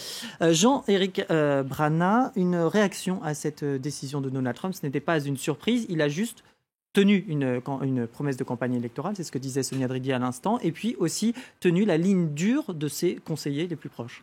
Et il pourra dire à ses électeurs une promesse de plus de tenue, car ce qu'il nous annonce, c'est qu'il fait exactement ce qu'il a dit, ce qu'il promet depuis le début de la campagne. Donc il est dans les clous. Il est dans les clous pour pouvoir attaquer les élections de mi-novembre, puisqu'effectivement, il y a des élections qui s'annoncent pour renouveler le Congrès et que c'est un passage un petit peu difficile traditionnellement dans une présidence américaine. Et effectivement, la narration que nous en fait Donald Trump est dirigée vers l'électorat américain. C'est une opération de politique intérieure, pourrait-on dire, car il s'adresse, et je suis d'accord avec ce que Sonia disait tout à l'heure, à son électorat conservateur, aux conservateurs dans le pays qui ont repris le contrôle du Parti républicain, qui ressortent dans la base politique aujourd'hui. Et qu'est-ce qu'il leur a dit ? Il leur a dit, si j'agis aujourd'hui, c'est parce qu'il y avait urgence. En réalité, il s'agit d'une attaque contre la sécurité des États-Unis, puisque cet accord était un mauvais accord, vu que les Iraniens pouvaient se doter de la bombe nucléaire très rapidement. Donc il y avait urgence à agir, quel que soit l'avis du reste du monde. Donc il faut protéger les États-Unis. Ça, les Américains l'entendent, sont assez d'accord, puisqu'effectivement, je parle bien sûr des conservateurs encore, puisque l'Amérique est coupée en deux aujourd'hui et qu'il y a deux narrations dans cette histoire-là. Donc celle de Donald Trump s'adressait à la moitié de l'Amérique qui le soutient et qui va le soutenir encore plus fortement après cette décision. À vos côtés, Miraz Shirali, vous êtes franco-iranienne, politologue, enseignante à Sciences Po. Quelle sera, selon vous, la réaction de la République islamique d'Iran ? Mariam Pierzadeh, elle l'évoquait à l'instant. Hassan Rouhani a durci le ton. Il annonce reprendre l'enrichissement d'uranium. C'est très difficile de prévenir les réactions des dirigeants iraniens. Vous savez, parce que ça dépend de qui les soutient. S'ils ont le soutien des Russes, ils peuvent durcir le ton. Donc, on ne sait pas très bien ce qui se passe derrière. Il est très difficile de prévenir. Mais si vous me permettez, je voulais dire qu'il y a une banalité extrêmement importante parce qu'il faut le tenir compte. C'est une banalité pour les Iraniens, mais il faut le dire aux téléspectateurs français, c'est qu'il y a le régime iranien et il y a les Iraniens. Donc, on n'est pas en face d'un régime démocratique. Les Iraniens ne sont pas derrière ce régime. Ce qui est difficile, ce qui est néfaste pour ce régime ne l'est pas forcément pour les Iraniens. C'est vrai que l'échec de l'économie, la faillite de l'économie est très très difficile à vivre dans la vie, dans le quotidien des Iraniens. Cela dit, tout ce qui est mauvais pour le régime ne l'est pas pour les Iraniens eux-mêmes, pour le peuple. Justement, vous l'évoquiez tout à l'heure, cet accord, cette levée des sanctions n'a pas profité véritablement au peuple iranien. au niveau économique. Absolument, tandis que ça a vraiment profité aux ayatollahs de Téhéran. Les ayatollahs de Téhéran se sont enrichis et ils ont aussi investi la richesse de ce peuple dans les guerres par procuration en Syrie, au Liban et au Yémen, alors que les Iraniens n'ont rien vu. Ils n'ont pas profité des fruits de la croissance. Pourtant, elle était, si je ne me trompe pas, proche de 0 avant la levée des sanctions, plutôt vers 3% selon les estimations du FMI pour 2018-2019. Où sont passés les fruits de cette croissance ? En fait, ce sont des chiffres pour les Iraniens parce qu'ils ne les ont pas vus.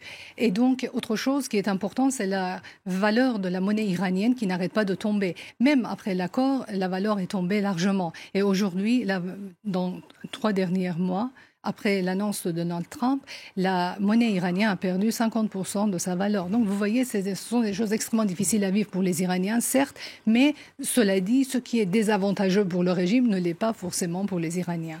Parfois même au contraire. Oui, l'Iran qui connaît une forte inflation, un fort taux de chômage, aussi 12% officiellement selon les chiffres du FMI. Et ça, encore une fois, ce ne sera pas réglé. Ce n'était pas question que ce soit réglé avec la levée des sanctions. 12%, c'est très gentil parce que selon les chiffres officiels iraniens, voilà, c'est pour ça que je dis c'est 24% selon les chiffres de la République islamique. Et on sait très bien que dans certaines villes de l'Iran, ça touche 60% de chômage chez les jeunes entre 20 et 30 ans. L'Iran, où bien sûr Hassan Rouhani, le président iranien, a réagi à cette décision de Donald Trump de sortir de l'accord sur le nucléaire iranien. Autre réaction à l'instant, le chef des Nations Unies, Antonio Guterres, qui appelle les autres signataires de cet accord à respecter leurs engagements. Déclaration faite dans un communiqué. Autre réaction, tout à l'heure, consécutive à cette prise de parole par Donald Trump, celle, sans surprise, de Benyamin Netanyahou, le premier ministre israélien, qui salue bien évidemment la décision de Donald Trump. Écoutez.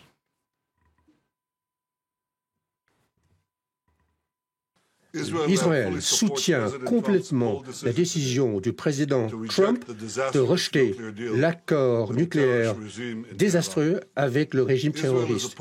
Nous avons critiqué cet accord depuis le début, car au lieu d'empêcher l'Iran, cela prépare le chemin pour que l'Iran obtienne l'arme nucléaire dans quelques années. Benyamin Netanyahou, le Premier ministre israélien. On va en parler de ces réactions israéliennes dans quelques instants avec vous, Gauthier Rybinski. Mais d'abord, on va s'arrêter sur une déclaration de Donald Trump tout à l'heure, le président des États-Unis, qui a affirmé être aux côtés du peuple iranien, j'insiste, du peuple iranien. Oui, ce qui est une immense hypocrisie. Parce que être aux côtés du peuple iranien, c'était faire en sorte que la théocratie iranienne ne puisse pas pousser ses pions comme elle le fait aujourd'hui au Proche et au Moyen-Orient. Or, Donald Trump, de ce point de vue-là, n'a rien fait. C'est-à-dire qu'il a été, et je vous prie de m'excuser de revenir toujours sur le terrain syrien, mais il me semble capital dans cette affaire-là, à l'endroit, au moment où il s'agissait de voir Bachar al-Assad et Daesh comme deux faces d'un même problème, eh bien, l'Américain et d'autres, d'ailleurs, ont focalisé sur Daesh et ont laissé se sauver Bachar al-Assad, lequel est le vecteur, puisqu'il faut employer peut-être les termes de la terminologie atomique et nucléaire, est le vecteur de la présence iranienne. Et donc, à partir de là, quelle peut être la réaction de la République islamique ? Il y a deux possibilités. On a entendu parler tout à l'heure d'un enrichissement d'uranium. Ça peut être un enrichissement symbolique, provisoire. On peut revenir au taux d'enrichissement qui était ante-accord de 2015, qui serait une forme de menace graduée, graduelle et proportionnelle de la part de la République islamique, disant, vous voyez, on peut reprendre un certain nombre de capacités de nature à susciter la peur et l'angoisse. Autre réaction possible, qui est celle de rester à l'intérieur de l'accord, parce que là, il y a une balance entre les coûts et les avantages pour la République islamique d'Iran. Quitter carrément l'accord de 2015, c'est se préparer à des sanctions peut-être encore plus lourdes. Y rester, c'est une façon, par rapport aux déclarations de Donald Trump, d'enfoncer un coin, et là, je rejoins ce que disait Madame avec l'attitude des Russes, d'enfoncer un coin dans la solidarité occidentale, avec d'un côté des Européens tiraillés parce qu'ils prétendent, ils vont vouloir respecter l'accord et que Donald Trump leur dit « Attention, si vous commercez avec la République islamique d'Iran, on vous tape sur les doigts ». Et de l'autre côté, un camp avec les Russes, la République islamique, qui diront « Mais vous voyez, nous avons respecté notre part du contrat et nous n'avons pas à en rougir.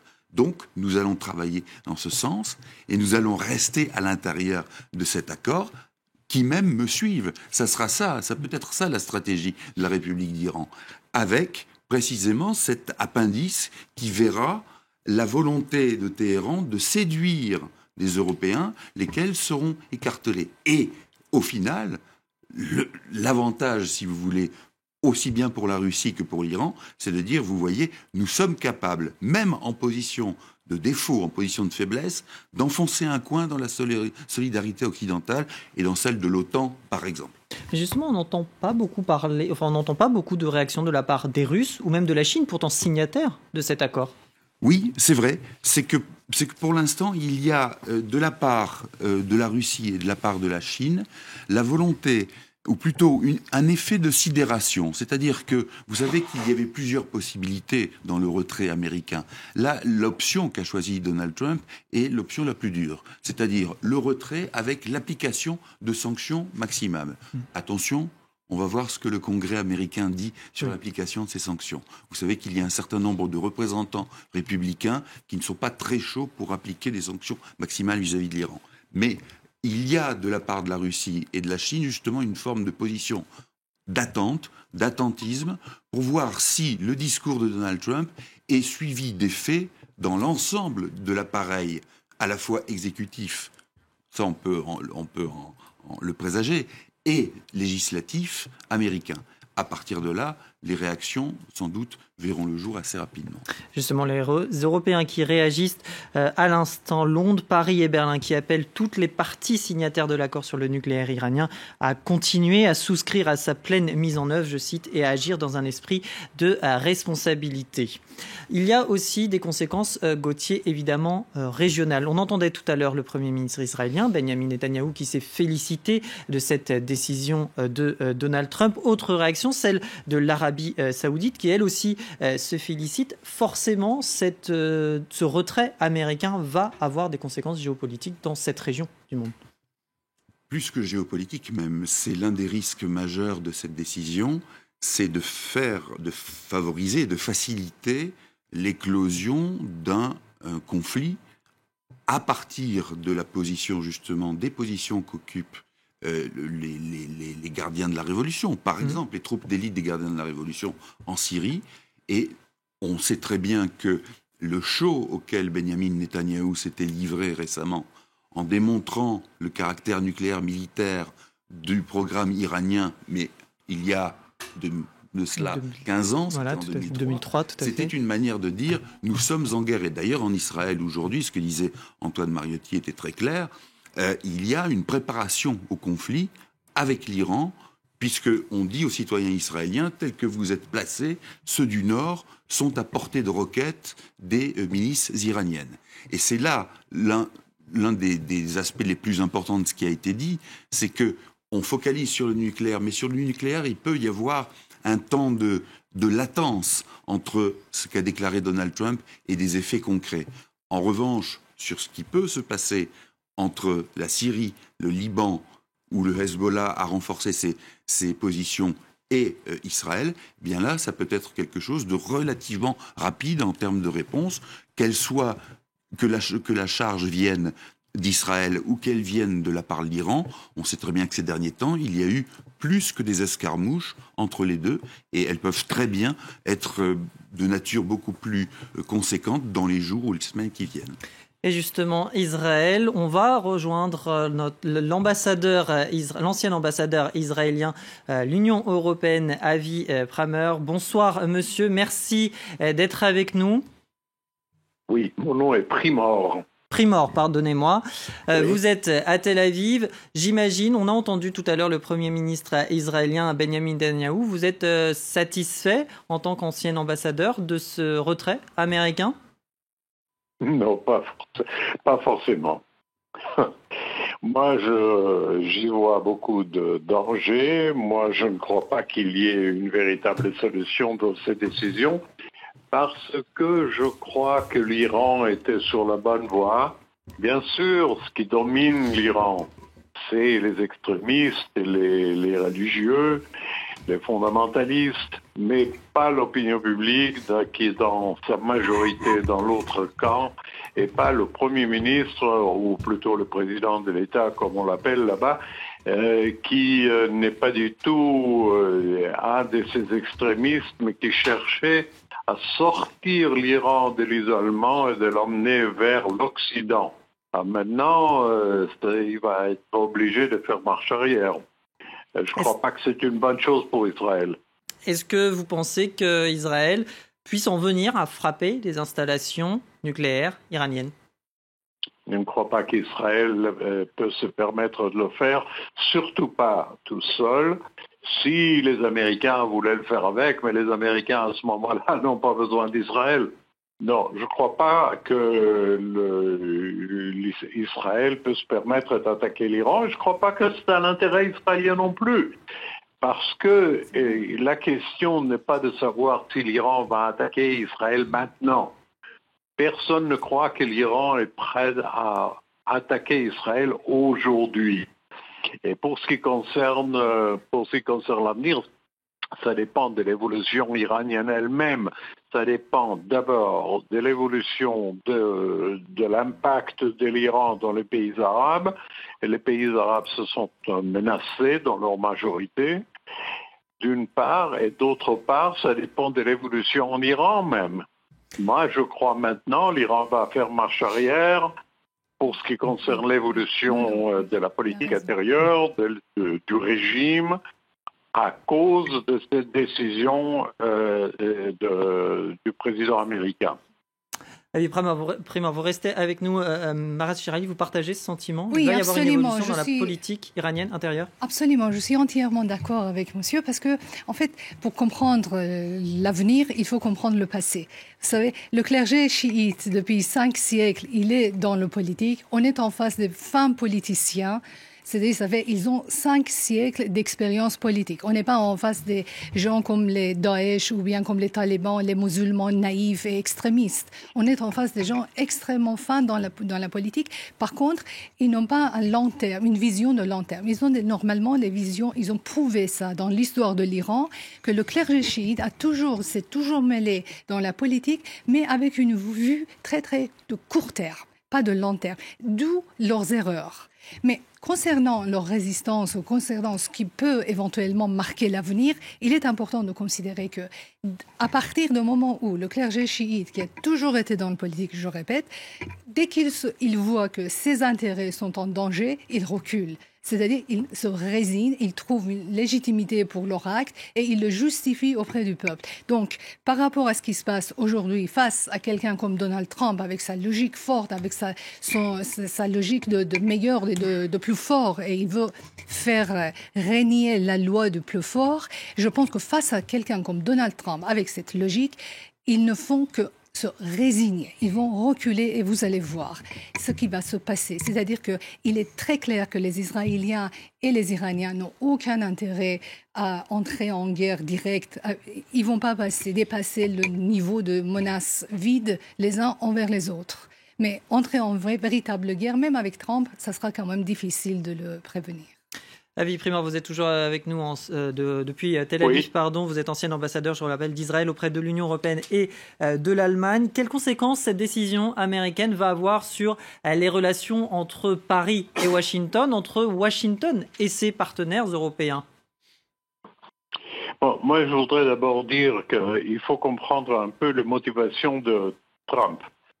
Vous voyez qu'il a changé d'avis pour ce qui concerne la Corée du Nord et il va maintenant fêter ce triomphe-là. Il va probablement avoir le prix Nobel de la paix si vraiment cette affaire réussit.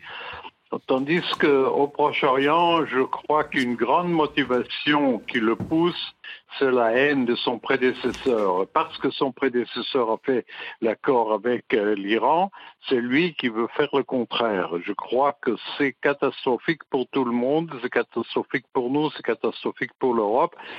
Et on voit qu'il ne tient même pas compte de l'opinion publique des Européens. de l'opinion politique des Européens. Pour vous, c'est uniquement...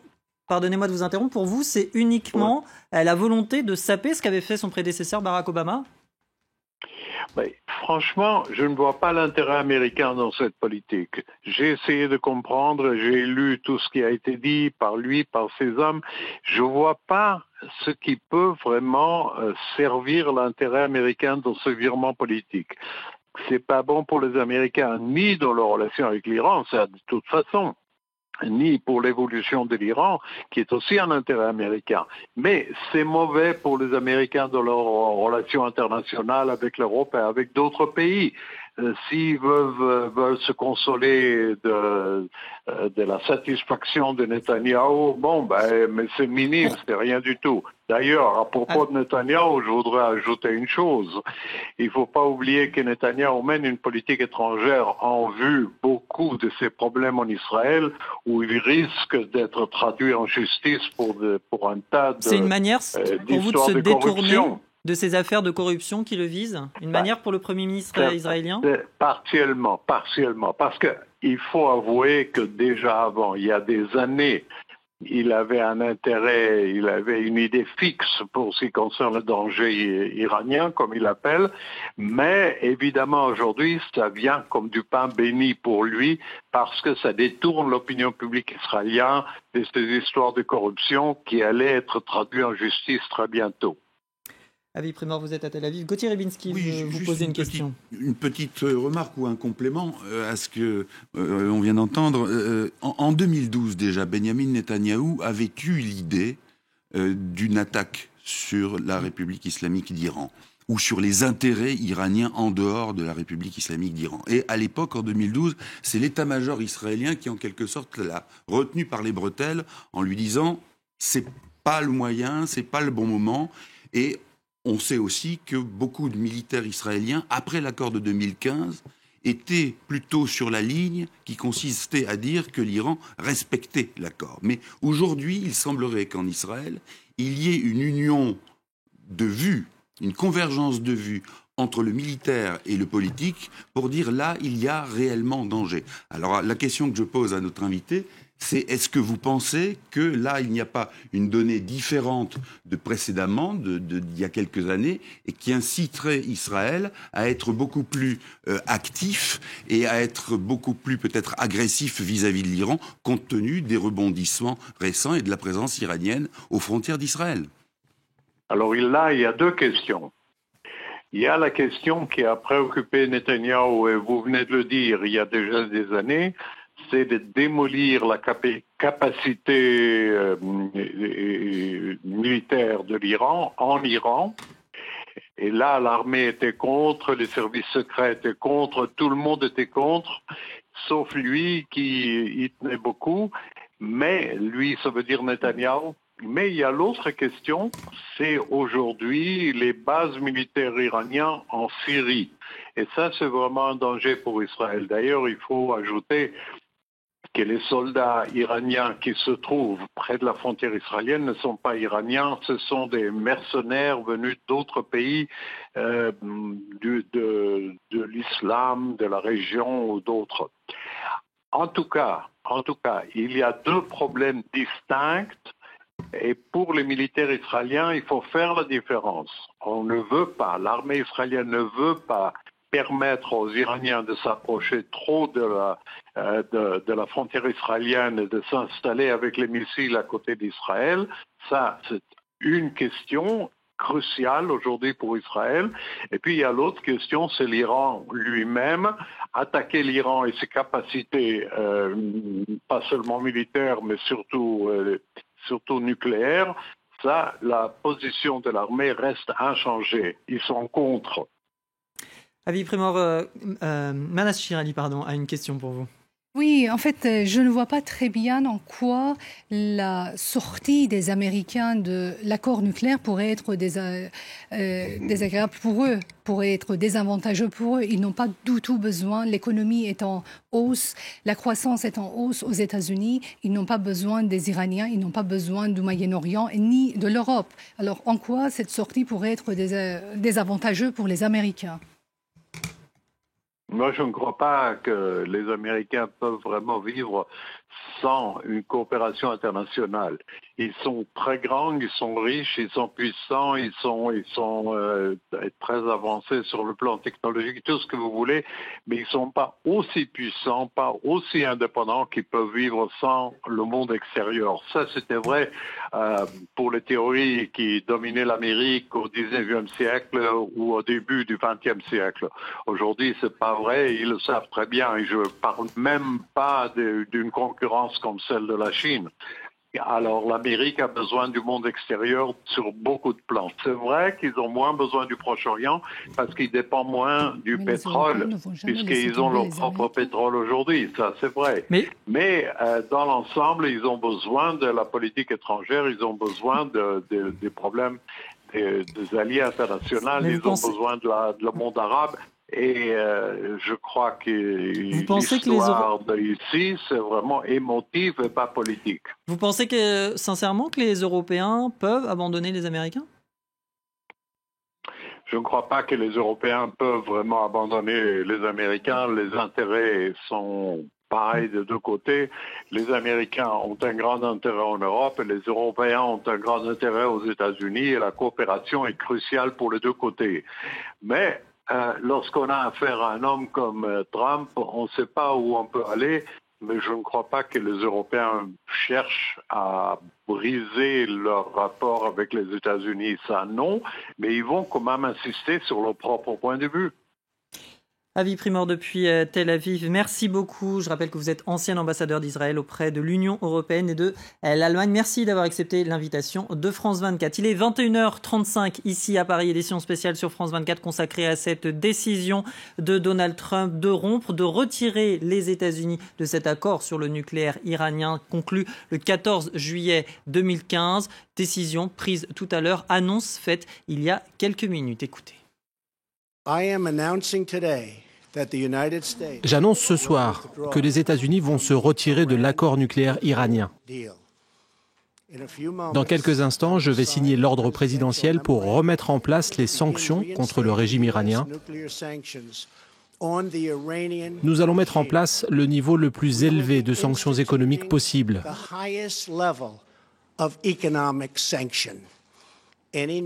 Toute nation qui aide l'Iran à acquérir des armes nucléaires pourrait aussi faire l'objet de sanctions par les États-Unis.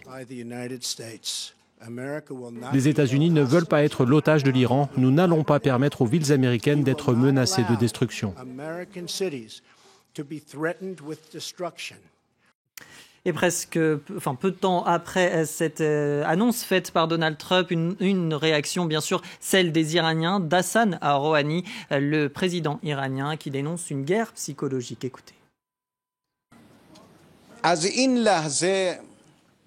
partir d'aujourd'hui, l'accord sur le nucléaire est entre l'Iran et 5 pays.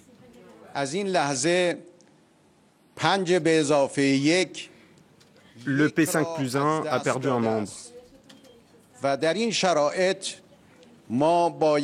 Nous attendons de savoir dans quel sens vont aller les 5 autres grandes puissances.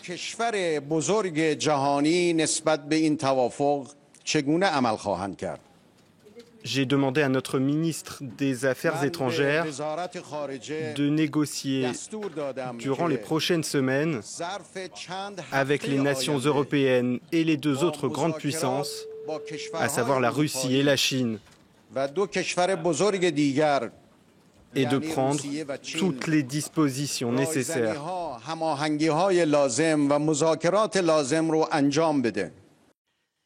Et autre réaction, celle de la chef de la diplomatie européenne, Federica Mogherini, qui entend coûte que coûte préserver cet accord sur le nucléaire iranien. On l'écoute. L'Union européenne est déterminée à agir en fonction de ses intérêts de sécurité et pour se protéger. Et mon dernier message aux citoyens et aux leaders, à tout le monde, ne permettez pas à quiconque de mettre fin à cet accord. C'est une des plus belles réalisations diplomatiques que la diplomatie a jamais connues et nous l'avons élaborée ensemble. Et on part à Bruxelles retrouver notre correspondante Alix Le Bourdon. Bonsoir Alix. Federica Mogherini, donc on l'a entendu, entend coûte que coûte préserver cet accord tant attendu sur le nucléaire iranien conclu en 2015.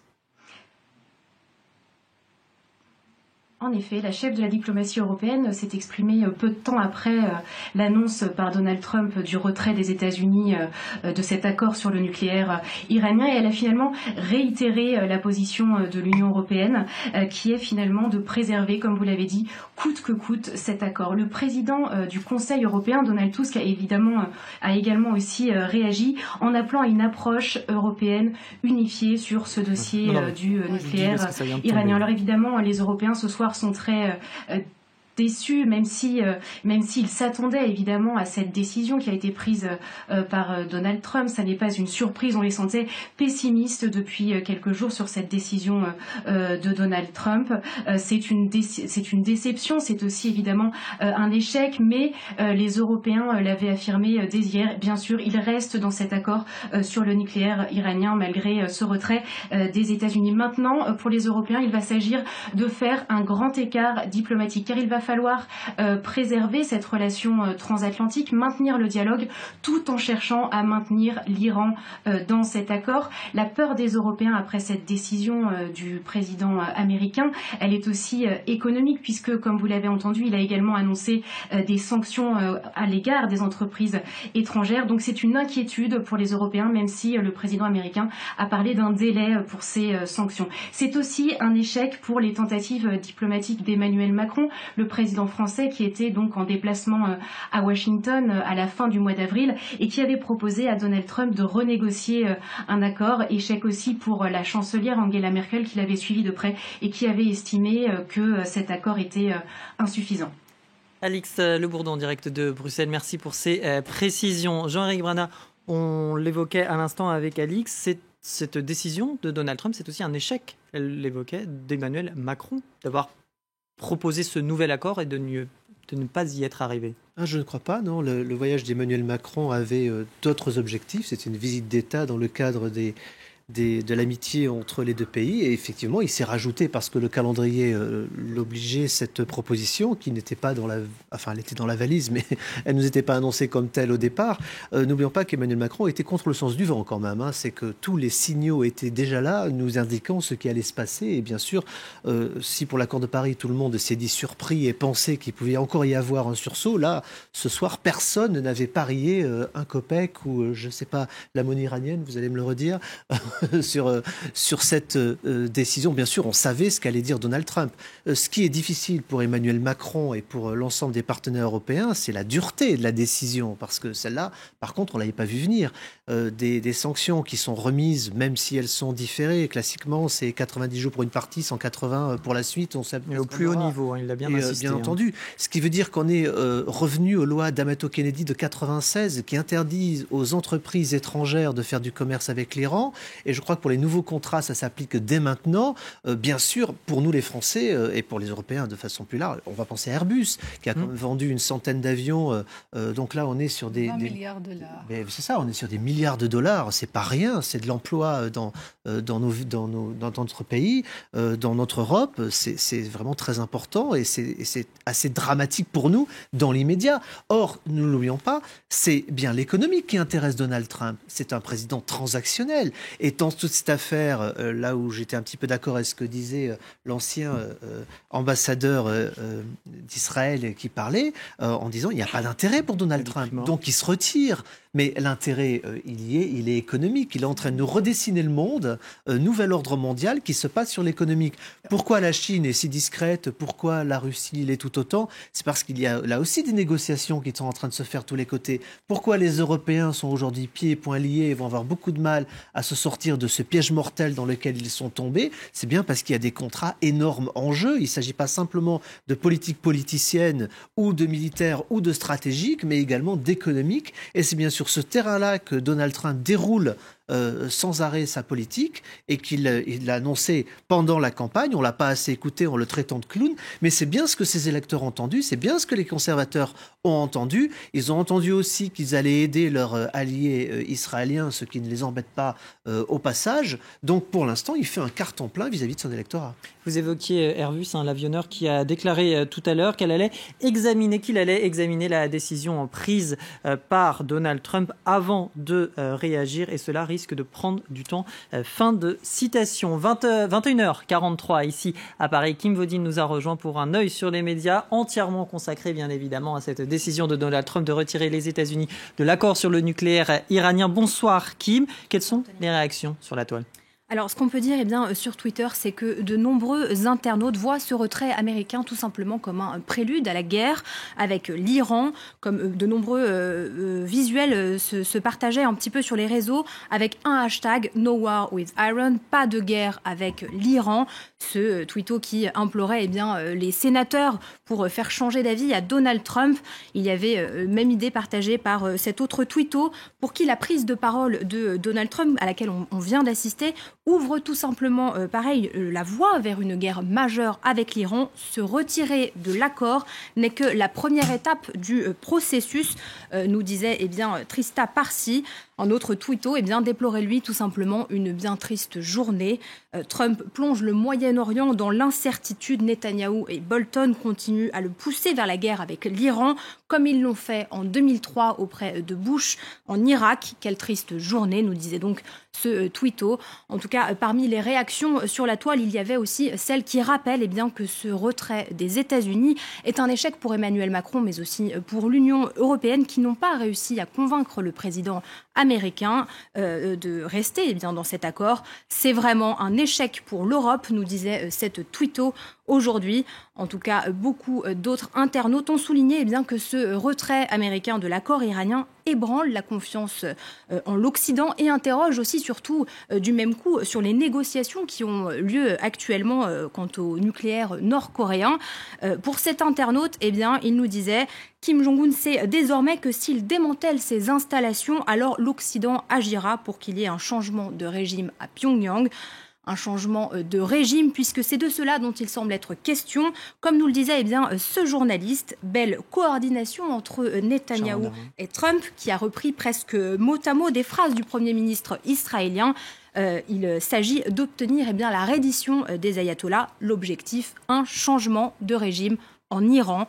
En tout cas, il faut quand même le rappeler, sur la toile, il y avait ceux pour qui le président américain a tout simplement respecté ses promesses de campagne et qui saluaient tout simplement le plus grand président de tous les temps. On a aussi beaucoup parlé sur la toile de la médiatisation de cette annonce tant attendue. Oui, il faut dire que Donald Trump a bien su créer le suspense. Alors, vous l'avez dit, la décision était attendue jusqu'au 12 mai et c'est finalement par un tweet, comme à son habitude, que le président américain a annoncé qu'il rendrait sa décision plus tôt que prévu. Il a écrit « Hier, j'annoncerai ma décision sur l'accord iranien demain à 14h depuis la Maison-Blanche ». Une manière pour le président américain de garder la main finalement sur le cours des choses et surtout de rester sur le devant de la scène. Pour le Washington Post, qui écrivait aujourd'hui que cette annonce de Trump va recevoir finalement le traitement médiatique dramatique habituel.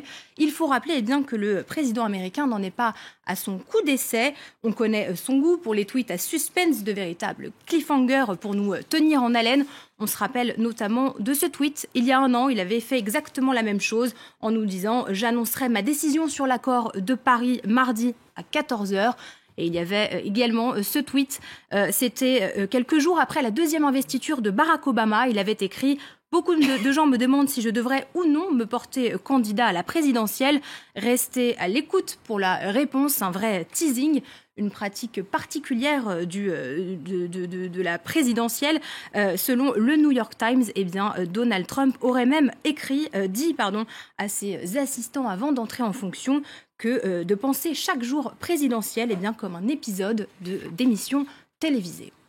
Merci beaucoup Kim Vaudine pour cet œil sur les médias entièrement américains ce soir. Manas Shirali, on va revenir sur ces éventuelles réactions iraniennes. Hassan Rouhani affirmait tout à l'heure qu'il reprendrait l'enrichissement iranien. Comme Gauthier l'évoquait, ce n'est pas forcément plus précis. À quel degré cela serait-il fait? Javad Zarif, le ministre iranien des Affaires étrangères, évoquait tout à l'heure, en tout cas il y a quelques jours, c'est sûr, que de toute façon c'était soit un retrait de l'accord, soit rien du tout, aucune nouvelle négociation possible. On a l'impression qu'on souffle le chaud et le froid, selon les têtes dirigeantes. Non, c'est tout simplement que dès que les dirigeants iraniens se trouvent face à quelqu'un plus fort qu'eux, ils résignent. Tout de suite, ils font des volte-face spectaculaires et ils reviennent sur leur position. C'est pourquoi je me permets de rassurer vos internautes. On n'est vraiment pas à la veille d'une guerre. Au contraire, on est en face d'un président américain qui fait valoir la loi du plus fort et c'est vraiment le langage qui fonctionne avec les dictateurs de la région.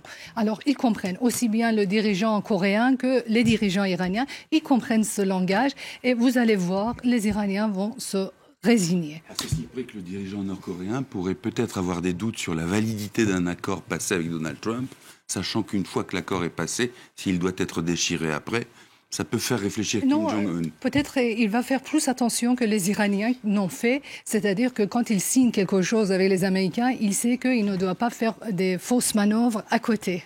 Vous me permettez juste un petit mot sur les promesses de campagne. Il y a également qu'il n'est pas pour les changements de régime. C'était dit très clairement au mois d'octobre à sa grande conférence sur la politique internationale. Donc ça aussi, ça devrait rassurer les internautes en se disant qu'il a autre chose derrière la tête que changer les régimes dans le monde. On va prendre la direction tout de suite de Téhéran, rejoint notre correspondante Mariam Pirzadeh, on l'évoquait un instant. Hassan Rouhani, Mariam s'est exprimé tout à l'heure, il a durci le ton, il annonçait reprendre l'enrichissement d'uranium. Est-ce qu'on en sait un petit peu plus sur les modalités précises de cette décision ? Alors Hassan Rouhani durcit le ton, effectivement. On voit bien qu'il est il est profondément affaibli sur la scène politique iranienne depuis l'annonce de ce retrait. Depuis déjà plus de 48 heures, il y a une multiplication de déclarations de la part des conservateurs, de la part aussi des réformateurs, mais surtout des conservateurs. Donc Hassan Rouhani indique effectivement que désormais cet accord, il n'est plus qu'à 5.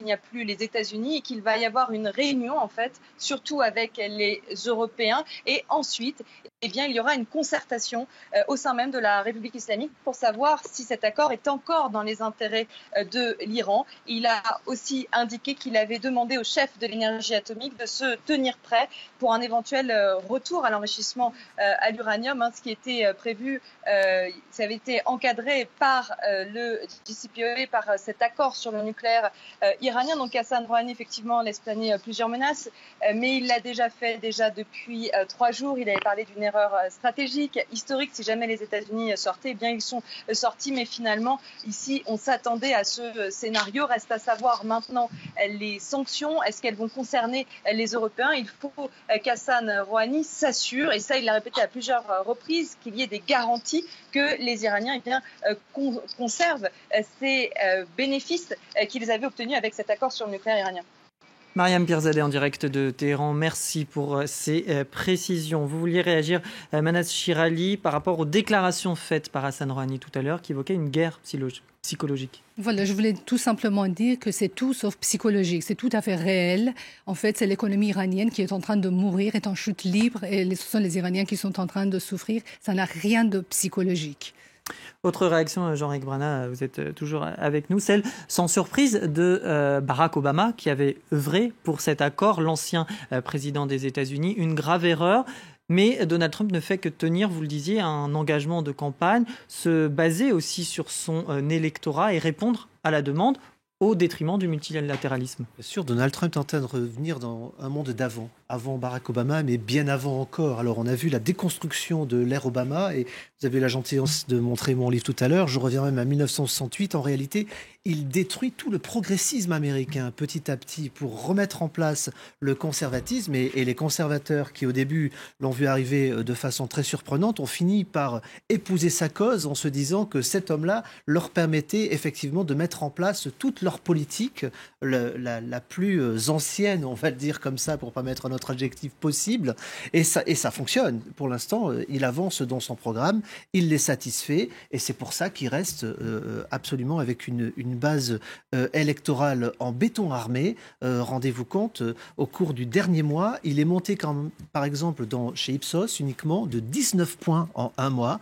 On ne parle pas suffisamment de ça, mais aujourd'hui, Donald Trump a une cote de popularité qui est relativement haute par rapport à ce qu'il est jusqu'à maintenant. Il est à 43% de satisfaits et 51% d'insatisfaits. Ça lui permet d'envisager des élections de novembre dans de bien meilleures conditions qu'on aurait pu le croire, mais surtout de penser dès maintenant à la réélection en 2020, parce que c'est exactement ou quasiment le niveau de Barack Obama à la même époque, de Bill Clinton à la même époque, de George Bush à la même époque, et ça, on ne l'avait pas vu, on n'avait pas imaginé que ça pouvait être possible au bout d'un an et demi, et pourtant il en est là aujourd'hui. Alors, le retrait de cet accord iranien sur le nucléaire iranien ne va pas se faire du jour au lendemain. Il y a une des prochaines étapes, c'est le Congrès. Oui, mais le Congrès est aujourd'hui assez fidèle à ce que veut faire Donald Trump. Ceux qui sont de l'establishment ont été poussés vers la sortie. Vous savez, alors McCain résiste encore un peu par la parole, mais il n'est plus au Congrès. Malheureusement, il est en train de se battre contre la maladie et on se dit qu'il n'en aura plus pour très longtemps. Pour les autres, que ce soit Corker, que ce soit Flakes, ils ne se représentent même plus aux élections car ils n'ont plus d'emprise sur ce Congrès. Donc c'est vrai qu'ils peuvent, vous le disiez tout à l'heure, il y en a 4 ou 5 qui peuvent résister. Le président de la commission des forces armées, bien entendu, Corker, les affaires étrangères, etc., ouais. Bien évidemment. Mais ils n'ont plus qu'un pouvoir tout à fait virtuel, donc ils ont encore leur droit de vote, c'est vrai, pour ce vote dans l'immédiat, mais vous savez très bien que ça va se reconduire et que à partir de novembre, ceux qui vont être élus et qui vont être dans les rangs de Donald Trump vont être ce qu'on appelle des vrais Trumpistes. On le voit aujourd'hui même, il y a une primaire dans des bastions dits trumpistes qu'il a remporté par entre 25 et 35% d'avance, que ce soit la Virginie occidentale, que ce soit l'Ohio ou l'Indiana. Dans tous ces endroits-là, tous les candidats républicains qui se sont présentés rivalisent pour dire qu'ils sont des trumpistes pur sucre de la première heure.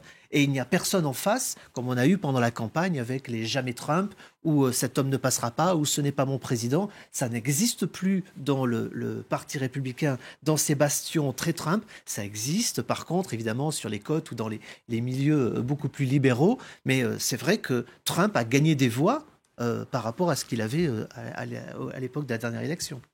Le mot de la fin, Gauthier, pour vous.